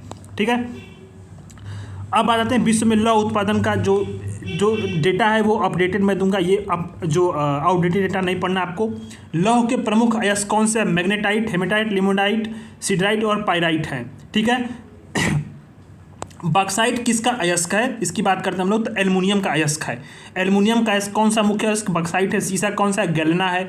जस्ता का कैलेमीन है। तांबा का ग्लांस और मैकलाइट है। मैग्नीज का साइलोमेलिन है और ब्रोनाइट है। फ्रेंड्स इसको याद रखना, देखो सीसा का कौन है मुख्य अयस्क, गैलेना है, गैलेना। जस्ता का कैलेमीन है। तांबा का ग्लांस और मैकेलाइट है और मैग्नीज का साइलोमेलिन और ब्रोनाइट है। ठीक है। ऋतु प्रवास क्रिया कौन करते हैं, भोटिया। भोटिया उत्तराखंड के अल्मोड़ा, चमोली, पिथौरागढ़, उत्तरकाशी में पाए जाते हैं और ऋतु प्रवास के लिए फेमस हैं। ठीक है। थारू जो हैं ये नैनीताल से गोरखपुर तथा तराई क्षेत्र में रहते हैं, किरात वंश के। जौनसारी उत्तराखंड की सबसे बड़ी जनजाति है। ठीक है। ग्लोब पर दो स्थानों के बीच की न्यूनतम दूरी कहाँ पे होती है, तो प्राइम मेडिरियन, प्रधान देशांतर पे होती है। ब्रिटेन के ग्रीनविच से ये पूरी रेखा गुजरती है, शून्य अंश देशांतर रेखा भी कहते हैं। ठीक है। और पूर्वी और पश्चिमी गोलार्ध की महत्वपूर्ण निर्धारण रेखा होने के कारण यहाँ ग्लोब के दो स्थानों की न्यूनतम दूरी होती है। ठीक है। अंतर्राष्ट्रीय तिथि रेखा क्या है, तो 180 डिग्री का जो रेखा है देशांतर, उसको अंतर्राष्ट्रीय तिथि रेखा कहते हैं। इसको तिथियों की विभाजन रेखा भी कहते हैं। ठीक है। 8 बार इसका मुड़ा हुआ है। ठीक, ये मुड़ा इसलिए हुआ ताकि जो है एडजस्ट कर सके टाइम को। अब बताते हैं कुछ दिया गया इसमें देश और उसकी कैपिटल। तो ताजिकिस्तान की राजधानी कहाँ पे है, दुशांबे, याद रखो। तंजानिया की डोडोमा, स्विट्जरलैंड की राजधानी कैपिटल बर्न और ऑस्ट्रेलिया की राजधानी जो है वो है कैनबरा। ठीक है। ये अपडेटेड आउटडेटेड क्वेश्चन है। यहाँ पे देखते हैं हम लोग पॉलिटिकल साइंस के कुछ क्वेश्चंस को जो बहुत काफ़ी इंपॉर्टेंट है। यहाँ से शुरुआत करते हैं। भारतीय संविधान के बृहत होने का कारण क्या है। ठीक है। इसमें संघ और राज्यों के सरकार दोनों का जो है वो उल्लेख है, संविधान है। ठीक है। संविधान का उल्लेख है। भारत एक रिपब्लिक है, इसका मतलब ये है कि कोई भी विशेषाधिकार प्राप्त वर्ग नहीं होगा, जनता सर्वोच्च होगी, सार्वजनिक पद किसी भी बिना किसी भेदभाव के सबके लिए खुले रहेंगे, वंशानुगत शासक नहीं होगा, राजा का जो अध्यक्ष होगा यानी राज्य का जो अध्यक्ष होगा वो लोगों द्वारा चुना जाएगा एक निश्चित अवधि के लिए। ठीक है। अब बात आती है इसमें नेक्स्ट टॉपिक में कि निम्नलिखित में से किस मुकदमे में भारतीय सर्वोच्च न्यायालय ने सर्वप्रथम संविधान के मौलिक लक्षण का सिद्धांत दिया, तो गोलकनाथ बनाम पंजाब राज्य के निर्णय का पुनरीक्षण जब सुप्रीम कोर्ट कर रही थी तो केशवानंद भारती बनाम केरल राज्य में इसने जो है बेसिक जो है आपका पूरा जो क्या बोलते हैं इसको बेसिक फीचर जो था, मूल जो ढांचा है उसका सिद्धांत दिया था। ठीक है। अब आता है कि भारत के कल्याणकारी राज्य होने का विचार पाया जाता है किस किस चीज़ में, तो भारत के कल्याणकारी राज्य होने का विचार फ्रेंड्स पाया जाता है संविधान के प्रस्तावना में भी और डीपीएसपी में भी। ठीक है। अब आता है मद्रास बनाम चंपकम द्वैराजन मुकदमे में देखो किस मौलिक अधिकार को संशोधित किया था। तो फ्रेंड्स याद रखना कि मद्रास बनाम चंपकम द्वैराजन मुकदमे में जो है सर्वोच्च न्यायालय ने सामाजिक और शैक्षणिक दृष्टि से पिछड़े हुए नागरिकों के और अनुसूचित जाति जनजाति के लिए ध्यान देना, उन सारी चीज़ों के लिए विशेष प्रावधान किए हैं। तो इस तरह से अगर ऑप्शंस की अगर हम बात करें तो ऑप्शंस में जो दिया गया है भेदभाव के विरुद्ध अधिकार के लिए जहाँ पे सुना है जो है चंपकम द्वैराजन में सुप्रीम कोर्ट ने इसका प्रावधान किया था। ठीक है। भारतीय संविधान का कौन सा आर्टिकल व्यक्ति की विदेश यात्रा का अधिकार का संरक्षण करता है, तो आर्टिकल 21 करता है। किसी भी व्यक्ति के प्राण दैहिक स्वाधीनता से विधि द्वारा स्थापित प्रक्रिया से ही वंचित किया जाएगा, अन्यथा नहीं। ठीक है। मेनका गांधी के मामले की सुनवाई करते हुए विदेश गमन की यात्रा को आर्टिकल 21 के तहत सुनिश्चित किया गया था और आर्टिकल 21 जो इसका संरक्षण करता है विदेश यात्रा का। ठीक है। अब बात आती है निम्न में से कौन सा अधिकार भारतीय संविधान के आर्टिकल 32 के अंतर्गत प्रवर्तित किए जाते हैं, तो फ्रेंड्स याद रखो मौलिक अधिकार। मौलिक अधिकार जो है यो याद रखो कि कौन से अधिकार भारतीय संविधान के आर्टिकल 32 का, तो मौलिक अधिकार। ठीक है। 5 प्रकार का रिट निकलता है, बंदी, प्रत्यक्षीकरण, परमादेश, प्रतिषेध, उत्प्रेषण और अधिकार परीक्षा। ठीक है। अब बात आती है कि भारतीय संविधान का कौन सा आर्टिकल अल्पसंख्यकों को अपनी मनपसंद शिक्षण संस्थानों को एस्टैब्लिश करने संचालित करने का अधिकार देता है, तो आर्टिकल 30 जो है वो अल्पसंख्यकों को अपनी मनपसंद शिक्षण संस्थानों को स्थापित करने संचालित करने का अधिकार देता है। ठीक है। आर्टिकल 19 में नागरिकों की स्वतंत्रता का वर्णन है, 26 में धार्मिक कार्यों के प्रबंधन की स्वतंत्रता का और 29 में अल्पसंख्यकों की भाषा, लिपि और संस्कृति की सुरक्षा का वर्णन इसमें किया गया है। लोकसभा का सचिवालय सीधे नियंत्रित होता है किसके द्वारा, तो स्पीकर ऑफ लोकसभा के अध्यक्ष के द्वारा आर्टिकल 98 के तहत संसद के सचिवालय का उल्लेख किया गया है। अध्यक्ष लोकसभा उसके प्रतिनिधियों का मुखिया होता है, सदन का मुख्य प्रवक्ता होता है। ये याद कर लो, नोट कर लो, आर्टिकल 98। निम्न में से भारत का राष्ट्रपति किसकी नियुक्ति नहीं करता है, किसकी नियुक्ति नहीं करता है, तो याद रखो प्रधानमंत्री के भी करता है, राज्यपाल के भी करता है, मुख्य निर्वाचन आयुक्त के भी करता है, लेकिन याद रखो उपराष्ट्रपति का चुनाव होता है आर्टिकल 66 एक, बहुत इंपॉर्टेंट है, नोट कर लो इसको, क्योंकि याद रखो इससे सवाल आएगा, उपराष्ट्रपति का चुनाव होने वाला है। ठीक है, अब आता है कि निम्न में से किस भारतीय राज्य के राज्यपाल संबंधित जो कथन सत्य नहीं है। तो देखो याद रखो इसमें सवाल पूछा गया क्या है कि वह भारत के राष्ट्रपति द्वारा नियुक्त होता है। ठीक है, कहाँ चला गया यार, वह एक से अधिक राज्यों का राज्यपाल होता है, 5 वर्ष तक पद पर रहता है। ठीक है, ये देखो राज्य की व्यवस्थापिका उसे हटा नहीं सकती। ठीक है, राज्य के जो व्यवस्थापिका है वो उसको हटा नहीं सकती। ठीक है, अच्छा अब आते हैं कि कौन सा राज्यसभा की एकांतिक शक्ति के अंतर्गत आता है, मतलब सिर्फ राज्यसभा जो है उसको इस कार्य कर सकती है, अन्य लोकसभा नहीं कर सकती। फ्रेंड्स, अब हम बात करते हैं कि राज्यसभा की एकांतिक शक्ति के अंतर्गत क्या आता है। तो आर्टिकल 312 के अंतर्गत वह अखिल भारतीय नई सेवाओं का सृजन जो है ऐसा आता है सिर्फ राज्यसभा के एकांतिक शक्ति के अंतर्गत। ठीक है, अच्छा इसी प्रकार राज्यसभा को अनुच्छेद 249 के अनुसार राष्ट्रीय हित में राज्य सूची के विषयों पर संघ द्वारा अस्थायी विधान बनाने की अनुमति भी शक्ति प्राप्त है, और ये दोनों विषय जो हैं संविधान में राज्यसभा को विशेष तौर पे प्राप्त हुए हैं। निम्नलिखित में से कौन सा राज्य लोकसभा में अनुसूचित जनजातियों को सर्वाधिक निर्वाचित करता है, तो वो है आपका एमपी जो है वो सर्वाधिक निर्वाचित करता है। इसके बाद आते हैं हम लोग कि आंध्र प्रदेश और जो है तेलंगाना वगैरह की लोकसभा राज्यसभा की सीटों को देखते हैं। तो आंध्र प्रदेश की लोकसभा की सीटें 25 है, राज्यसभा की सीटें 11 है, तेलंगाना में लोकसभा 17 है, राज्यसभा की 7 सीटें, असम के लिए 14 है, पंजाब के लिए 13 है और पश्चिम बंगाल के लिए 42 सीटें लोकसभा में हैं। ठीक है, भारतीय संसद के दोनों सदनों की ज्वाइंट बैठक किस संबंध में होती है, तो फ्रेंड्स याद रखो साधारण विधेयक के संबंध में ज्वाइंट बैठक होती है।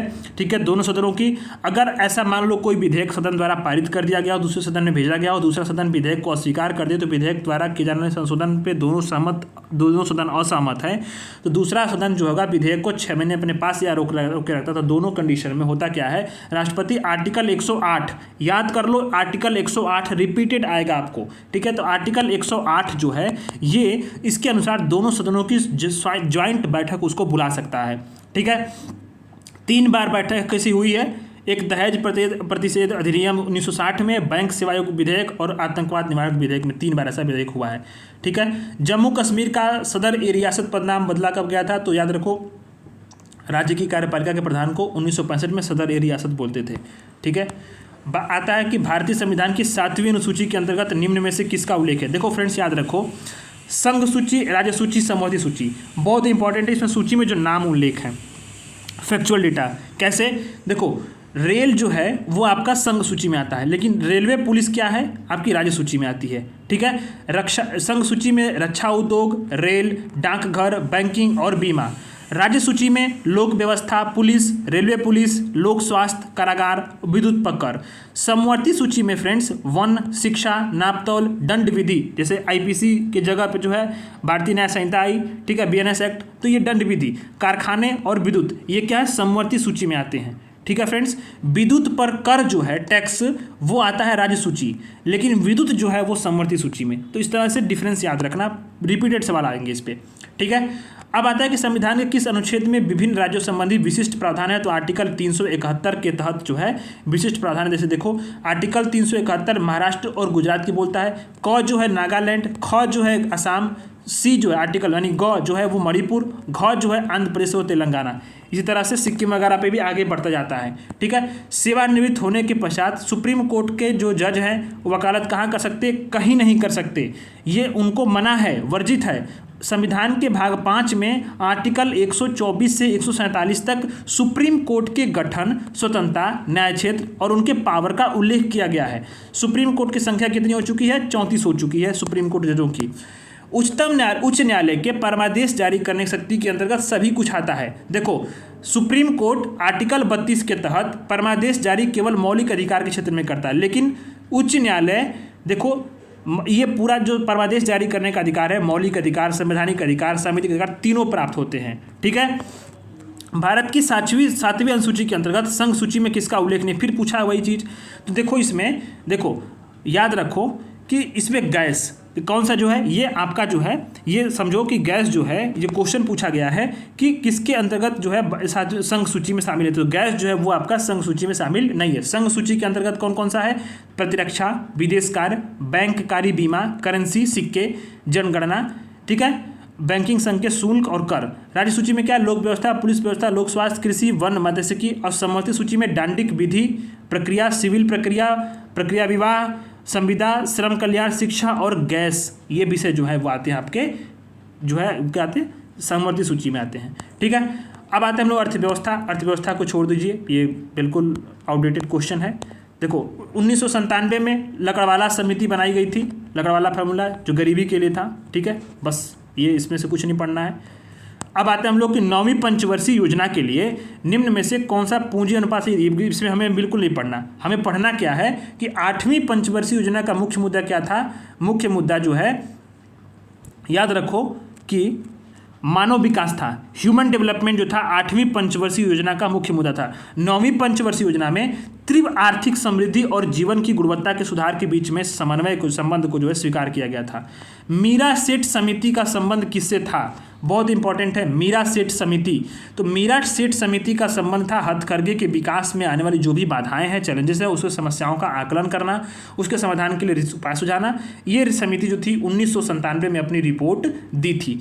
Blue revolution is related with, किससे है? फिश प्रोडक्शन से संबंधित है ब्लू रिवोल्यूशन। ठीक है, तो श्वेत क्रांति की शुरुआत 1964-65 में सघन पशु विकास कार्यक्रम के अंतर्गत की गई थी। ऑपरेशन फ्लड 1970 में चलाया गया था। पीली क्रांति जो थी खाद्य तेल तिलहनों के उत्पादन के लिए की गई थी। ठीक है, और इसीलिए तिलहन प्रौद्योगिकी मिशन 1986 में चलाया गया। नीली क्रांति जो थी वो मत्स्य के लिए थी। गोल क्रांति आलू के लिए। धूसर क्रांति जो थी वो उर्वरक के लिए। रजत क्रांति अंडा के लिए। सुनहरी क्रांति जो थी वो बागवानी उत्पादों के लिए चलाई गई थी। ठीक है, ये आउटडेटेड क्वेश्चन, इसको छोड़ दीजिए। कपाट का संबंध किससे संबंधित है? तो कपाट जो है council for advancement of people actions and rural technology का गठन 1986 में हुआ था। मुख्यालय नई दिल्ली में है। उद्देश्य क्या है इसका? कि ग्रामीण समृद्धि के लिए जो भी परियोजनाएं चले उसके क्रियान्वयन में शैक्षिक कार्य को प्रोत्साहन देना और उसमें मदद करना। ठीक है, तो बस ये बातें हैं। अब आते हैं कि जयंत पाटिल समिति, ये समिति बहुत याद रखना, समिति को जो भी आया है इसको रिपीटेड लिख से जाओ किसी कॉपी में। तो अत्यल्प वर्षा वाले क्षेत्रों के विकास से संबंधित जयंत पाटिल संबंधी है। ठीक है, सूखा क्षेत्रों के विकास के लिए 25 वर्षीय जो योजना तैयार करने के लिए जयंत पाटिल समिति की स्थापना की गई थी। ठीक है, अब सवाल ये वाला देखो, इसमें जो हमें जो हाईलाइट किया बस इसको इतना पढ़ना है। 15वें वित्त आयोग ने अपने सिफारिश में करों में राज्यों का हिस्सा कितना किया? 41% आवंटित किया है। तो 41% आवंटित किया है। ये क्वेश्चन 2025 के यूपीएससी के प्रीलिम्स में स्टेटमेंट में एक सवाल में आया था ये। ठीक है, इस चीज़ को आपको याद रखना है। ठीक, अच्छा देखो, व्यक्तियों पर जो टैक्स का जो राहत मिलता है ना, उससे राष्ट्रीय बचत पत्र, सार्वजनिक भविष्य निधि और राष्ट्रीय बचत योजना में छूट मिलती है। ठीक है, इससे टैक्स राहत मिलता है। बाकी अब आते हैं हम लोग इसमें से कौन सा एक जैसा नहीं है? तो सेल, भेल, ओएनजीसी, ये क्या है? महारत्न कंपनियां हैं, याद रखना। बाकी जो है एसर आयल एक प्राइवेट कंपनी है। इंडिया ब्रांड इक्विटी फंड की स्थापना कब हुई थी? किस वर्ष हुई थी? इंडिया ब्रांड इक्विटी फंड की स्थापना किस वर्ष हुई थी? तो इंडिया ब्रांड इक्विटी फंड की स्थापना 1996 में भारतीय निर्यात को बढ़ावा देने के लिए, भारतीय प्रोडक्ट्स को प्रतिष्ठित करने के लिए की गई है। और ये ध्यान देना कि भारतीय उत्पादों की गुणवत्ता और सुरक्षा प्रदान करने का कार्य करता है वाणिज्य मंत्रालय के अंतर्गत। देखो फ्रेंड्स, देखो इसमें देखा गया है कि जल के आयतन में क्या परिवर्तन होगा यदि तापमान 9 डिग्री से गिराकर 3 डिग्री कर दें। देखो फ्रेंड्स, जल के आयतन में जब 9 डिग्री से 3 डिग्री तक गिराया जाएगा टेम्परेचर उसका, तो पहले तो आयतन गिरेगा। ठीक है, आयतन गिरेगा नहीं, पहले आयतन गिरेगा नहीं, देखो आयतन गिरेगा ही, आयतन गिरेगा क्योंकि देखो 4 डिग्री तक के होता क्या है कि 4 डिग्री तक जो है वो इसका सबसे मैक्सिमम जो है वो आपका क्या होता है कि व्युत्क्रमानुपाती जो होता है। देखो तापमान पे 4 डिग्री का घनत्व सबसे अधिक होता है जल का, और इसके बाद फिर बढ़ेगा। कैसे? देखो जल का जो घनत्व होता है 4 डिग्री सबसे अधिक होता है, तो जल का आयतन सबसे कम होगा क्योंकि घनत्व जो है आयतन का क्या होता है? रेसिप्रोकल होता है। ठीक है, रेसिप्रोकल होता है। ठीक, व्युत्क्रमानुपाती होता है 1/, इस तरह से रखेंगे इसको। और जो इसलिए 9 डिग्री से 4 डिग्री तक क्या होगा? घनत्व के कारण आयतन घटेगा, और 4 डिग्री से 3 डिग्री तक जब बर्फ जमने लगेगी तो फिर जल का घनत्व क्या होगा? घटेगा, और जल के आयतन में वृद्धि हो जाएगी। तो फ्रेंड्स याद रखो कि ऐसे याद करना है कॉन्सेप्ट को कि देखो 4 डिग्री पे क्या होता है? हमारा घनत्व सबसे अधिक होता है, घनत्व। ठीक है, और 4 डिग्री पे जब घनत्व सबसे अधिक होता है तो उसका आयतन सबसे जो होगा कम होगा। लेकिन 4 डिग्री से जब 3 डिग्री पर बर्फ जमने लगती है तो जल का घनत्व घटेगा, जल का आयतन में वृद्धि हो जाती है। ठीक है, पारासेक क्या है? पारासेक एक इकाई है किस चीज़ की? दूरी की। 3.8 × 10⁻16 मीटर इसका जो होता है वो मापन होता है। ठीक, चुंबकीय फ्लक्स की इकाई कौन सी है? वेबर है। दूरी की इकाई नॉटिकल मील भी होती है। ठीक है, और अब किलोमीटर प्रकाश को आप याद रखना 9.646 × 10⁻15 मीटर। एनमोमीटर से क्या मापते हैं हम लोग? एनमोमीटर से वायु की चाल मापते हैं। एमीमीटर से विद्युत धारा मापते हैं। टेक्योमीटर से वायुयान और मोटर वाहन की गति मापते हैं। टेक्योमीटर से वायुयान जहाज़ों की और मोटर नाव की गति मापते हैं। पायरोमीटर से हाई टेम्परेचर को मापते हैं, पायरोमीटर से। ठीक है, वह सीमा जिसके बाहर तारे आंतरिक मृत्यु से ग्रसित होते हैं उसको क्या बोलते हैं? चंद्रशेखर सीमा कहते हैं। बहुत इंपॉर्टेंट है, ये बार बार रिपीटेड सवाल आएगा आपको कई बार कि देखो, नोबेल पुरस्कार विजेता सुब्रमण्यम चंद्रशेखर ने व्हाइट डॉर्फ यानी श्वेत बौने नाम से नक्षत्रों के संबंध में सिद्धांत दिया था। ठीक है, और चंद्रशेखर सीमा जो है नक्षत्रों के जो जीवन सीमा निर्धारित की थी उसी को बोलते हैं चंद्रशेखर सीमा। इसके बाहर तारे आंतरिक मृत्यु से ग्रसित होने लगते हैं। देखो फ्रेंड्स, मनुष्य की आंख में प्रकाश तरंगे किस स्थान पर जो है वो न्यूट्रल जो इम्पल्स होती है उसमें जो है जो ट्रांसफॉर्म हो जाती है। ठीक है, तो याद रखना कि रेटिना पे क्या होता है कि सुग्राही कोशिकाएं होती हैं उसमें, और ये इसमें श्लाका और शंकु कोशिका होती है। ठीक है, जो क्या करती है कि विद्युत तंत्रिका स्पंदन उत्पन्न करती है और प्रकाश की तीव्रता और वर्णों पर निक्रिया करके जो है वो सारे जो इमेज को है वो फॉर्म करती है। ठीक है, दिमाग को पूरा वो एक तरह से सिग्नल देती है। ठंडे प्रदेशों में पारे के स्थान पर एल्कोहल को तापमापी द्रव्य के रूप में इसलिए वर्ता देती है क्योंकि उसका लोअर फ्रीजिंग पॉइंट है। अल्कोहल का सबसे कम लोअर फ्रीजिंग पॉइंट होता है। देखो 2 होता है तापमान मापने में, एक अल्कोहल दूसरा मरकरी। ठीक है, तो अल्कोहल का जो इस्तेमाल होता था वो 40 डिग्री से नीचे का तापमान मापने में इस्तेमाल होता है। साइक्लोट्रॉन किस चीज़ को एक्सेलरेट करता है? साइक्लोट्रॉन जो है वो प्रोटॉनों का एक जो है त्वरक उत्पन्न होता है जिसके द्वारा आवेशित कण तथा प्रोटॉन अल्फा कण जो होते हैं हाई स्पीड में उत्पन्न किया सकते हैं। ठीक है, तो प्रोटॉनों को जो है वो त्वरित करता है। अपमार्जक जो होता है मैले कपड़े से सरलतापूर्वक तेल और गर्दा निकाल देता है क्योंकि अपमार्जक जल का पृष्ठ तनाव बढ़ाते नहीं, ये गलत है, ये गलत है। जल का पृष्ठ तनाव जो होते हैं वो घटा देते हैं, कम कर देते हैं। देखो फ्रेंड्स, अपमार्जक जो होता है रासायनिक रूप से लंबी हाइड्रोजन श्रृंखला सल्फ्यूरिक एसिड का सोडियम लवण होता है। ठीक है, और जल की कठोरता जो होती है उसके लिए उत्तरदायी कौन होता है? आयन होते हैं। तो आयन कैल्शियम और मैग्नीशियम के साथ जो होते हैं वो हस्तक्षेप नहीं करते। ठीक है, अपमार्जक करते क्या? जल के पृष्ठ तनाव को कम कर देते हैं। और अपमार्जक मिला जो होता है जल होता है वो कपड़े के धागों में घुस जाता है और कपड़े का तेल और गर्दा सफलतापूर्वक जो होता है वो जल के सहारे अलग हो जाता है। धब्बा रहित स्टील बनाने के साथ प्रयुक्त होने वाले लोहे में कौन सी धातु है? तो याद रखना क्रोमियम है। क्रोमियम जो है वो सबसे अधिक इंपॉर्टेंट है जो धब्बा रहित स्टील बनाने में लोहे के साथ प्रयुक्त होती है। ठीक है, स्टेनलेस स्टील में लोहा, क्रोमियम, निकिल और कार्बन है। ठीक, अब बात आते हैं हम लोग ड्राई आइस। ड्राई आइस क्या है? ठोस कार्बन डाइऑक्साइड है। ठीक है, ठोस कार्बन डाइऑक्साइड। ए का जो है वो सी लगाओ, सॉल्व हो गया क्वेश्चन। जीन थेरेपी क्या है? रक्त रोगों का उपचार है। क्रायोनिक्स क्या होती है? क्रायोनिक्स, ये बात याद रखो, क्रायोनिक्स इंपॉर्टेंट है कि पुनर्जीवित करने के लिए जो जीवित पिंडों का जमना, ये क्रायोनिक्स का जो विज्ञान इसमें आता है कि जो जीवित पिंड हैं उनको काफ़ी कम टेम्परेचर पे रखा जाता है पुनर्जीवन करने के लिए। ठीक है, कोबाल्ट जो है कैंसर का उपचार में इस्तेमाल होता है, कोबाल्ट 60। मनुष्य में, मानव शरीर में विटामिन ए कहाँ संचित रहता है? In human body vitamin A is stored in where? तो जो लीवर में है ये संचित रहता है। ठीक है, यह विटामिन फैट में सॉल्यूबल है और शरीर की वृद्धि में सहायक होता है। ठीक है, याद रखो शुक्र के उपकला टिश्यूज को स्वस्थ बनाए रखता है। इसकी कमी कारण श्वास नली, पाचक नली की उपकलाएं क्या होती हैं? रुग्ण हो जाती हैं। रतौंधी, आंखों का सूखना, शुष्क होना, कार्निया में श्वेत फुली पड़ जाना, दृष्टि समाप्त होना, इन सारी चीज़ों की घटनाएं होती रहती हैं। ठीक है, लैक्टिक एसिड किस में पाया जाता है? तो दूध में पाया जाता है। ठीक है, ब्यूटेरिक एसिड किस में होता है? तो दुर्गंध युक्त जो मक्खन सड़ने लगता है उसमें होता है। सिट्रिक एसिड जो होता है वो आपका पाया जाता है नींबू में, और ब्यूटेरिक एसिड जो होता है आप तो देख ही लिया आपने, एसिटिक एसिड सिरका में पाया जाता है। मैथली कॉलम में सॉल्व हो गया। ठीक है, अब आते हैं हम लोग हार्मोन्स एंजाइम, फास्फोलिपिड और बहुलक। ठीक है, इसमें पूछा कौन कौन सा ये है, तो हार्मोन्स में क्या है, टेस्टोस्टेरोन और एंडोस्टेरोन क्या होते हैं, पुरुष यौन हार्मोन होते हैं। एस्ट्रोजन और प्रोजेस्टेरोन क्या होते हैं, स्त्री यौन हार्मोन होते हैं। ठीक है, एंजाइम क्या है, एक तरह से जो होते हैं प्रोटीन्स होते हैं। इसमें एंजाइम में लाइपेज है जो फैट को सॉल्यूबल करता है, ट्रिप्सिन प्रोटीन को पचाता है। ठीक है, लार में 2 एंजाइम होते हैं, एक तो टाइलिन होता है और माल्टेज होता है। फास्फोलिपिड में जो है वो लेसिथिन होता है और बहुलक जो होता है वो एक पॉलीथीन है। ठीक है, बहुलक। सर्वदाता व्यक्ति कौन होता है, जो रक्त का ऐसा जो ब्लड ग्रुप है जो यूनिवर्सल डोनर किसको बोलते हैं, तो वो होता है ओ। अब देखो रक्त समूह का जो वर्गीकरण है ना, खोज, इसकी खोज किसने की थी, लैंडस्टीनर ने की थी 1900 में। ठीक है, इन्हें नोबेल पुरस्कार 1930 में मिला। ठीक, 4 प्रकार के पूरे रुधिर वर्ग होते हैं, ओ में कोई एंटीजन नहीं होता, इसी कारण से ये जो है सर्वाधिक किसी को भी रक्त दे सकते हैं। ठीक है, एंटीबॉडी जो होती है किसी भी ए बी में कुछ नहीं होती, तो इसलिए ए बी जो है किसी से भी रक्त ले सकता है। ठीक, तो ये बातें हैं। विटामिन डी के सृजन में कौन पाया जाता है, तो कैल्सीफेरॉल। कैल्सीफेरॉल का योगदान होता है, फैट सोल्यूबल है, इसकी कमी से रिकेट्स रोग होता है। ठीक है, याद रखना। वयस्कों में कमी से हड्डी मुलायम होती है, कमजोर होती है, इसको ऑस्टियोपोरोसिस बोलते हैं। ठीक, अब बात आती है कि बहुचर्चित बबल बेबी रोग क्यों कहते हैं, क्योंकि इसमें जो बच्चा होता है ना वो लार के बुलबुले बनाता है। अनुवांशिक बीमारी है, दुर्लभ रखना, ये अनुवांशिक है। ठीक है, बबल बेबी सिंड्रोम।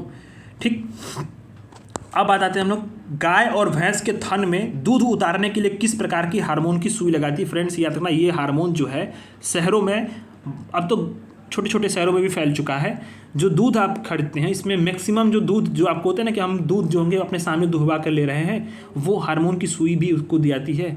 तो याद रखना, बहुत खतरनाक भी होते हैं, एक तरह से समझो केमिकल्स वगैरह तमाम चीज़ें। अब एक मतलब शोषण ही तो एक तरह से होता है, लेकिन देखो गाय और भैंस के थनों से दूध निकालने के लिए हार्मोन कौन सा लगता है, तो ऑक्सीटोसिन लगता है। एक पिट्यूटरी हार्मोन होता है, स्तनों में संकुचन पैदा करता है दूध निकालने में। और इंसुलिन देखो तो एक प्रकार का हार्मोन है जो मनुष्य के अग्नाशय ग्रंथि में लैंगर हेल्स की दीपिका से निकलता है, कमी से मधुमेह रोग होता है। सेमेटोट्रोपिन क्या है, एक ग्रोथ हार्मोन है, पीयूष ग्रंथि से स्रावित होता है। और इंटरफेरॉन एक संक्रमण के जवाब में शरीर की प्रतिरक्षा प्रणाली द्वारा उत्पादित प्रोटीन होता है। ठीक है, संक्रमण के जवाब में।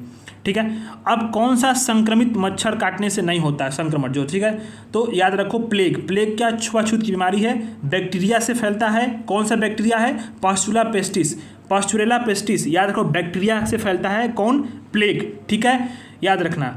अच्छा, डेंगू बुखार जो है मादा मच्छर जो है एडिस एजिप्टी, इसे काटने से होता है।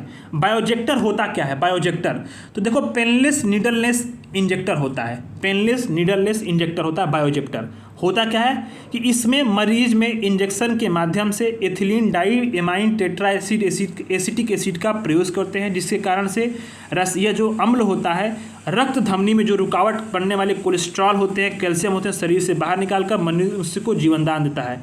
ठीक है, तो ये क्या है, बायोजेक्टर पेनलेस नीडललेस इंजेक्टर होते हैं। ठीक है, कौन सा जो है ये अंतरिक्ष शब्दावली नहीं, तो बाइट, बाइट कंप्यूटर संबंधित है। किसने बाइट को यहाँ पे बनाया, सबसे पहले प्रतिपादित किया था, प्रस्तावित किया था, तो वो है क्लाउड सेनोन, क्लाउड सेनोन। ठीक है, अच्छा, टेलीमॉनिटरिंग, भारहीनता, सिंसुलर, ये सब जो है अंतरिक्ष प्रौद्योगिकी शब्दावलियाँ हैं। कलप्पम के फास्ट ब्रीडर टेस्ट रिएक्टर में कौन सा कूलेंट के रूप में इस्तेमाल होता है, तो हैवी वाटर जो होता है वो शीतलक कूलेंट के रूप में इस्तेमाल होता है। ठीक है, और ईंधन के रूप में प्लूटोनियम और यूरेनियम इस्तेमाल होता है। कहाँ पे, तो भारतीय कलप्पन में। ठीक है, अब आते हैं कि इसमें करंट को छोड़ देना, करंट को नहीं पढ़ना है, इसमें आपको बिल्कुल छोड़ देना है।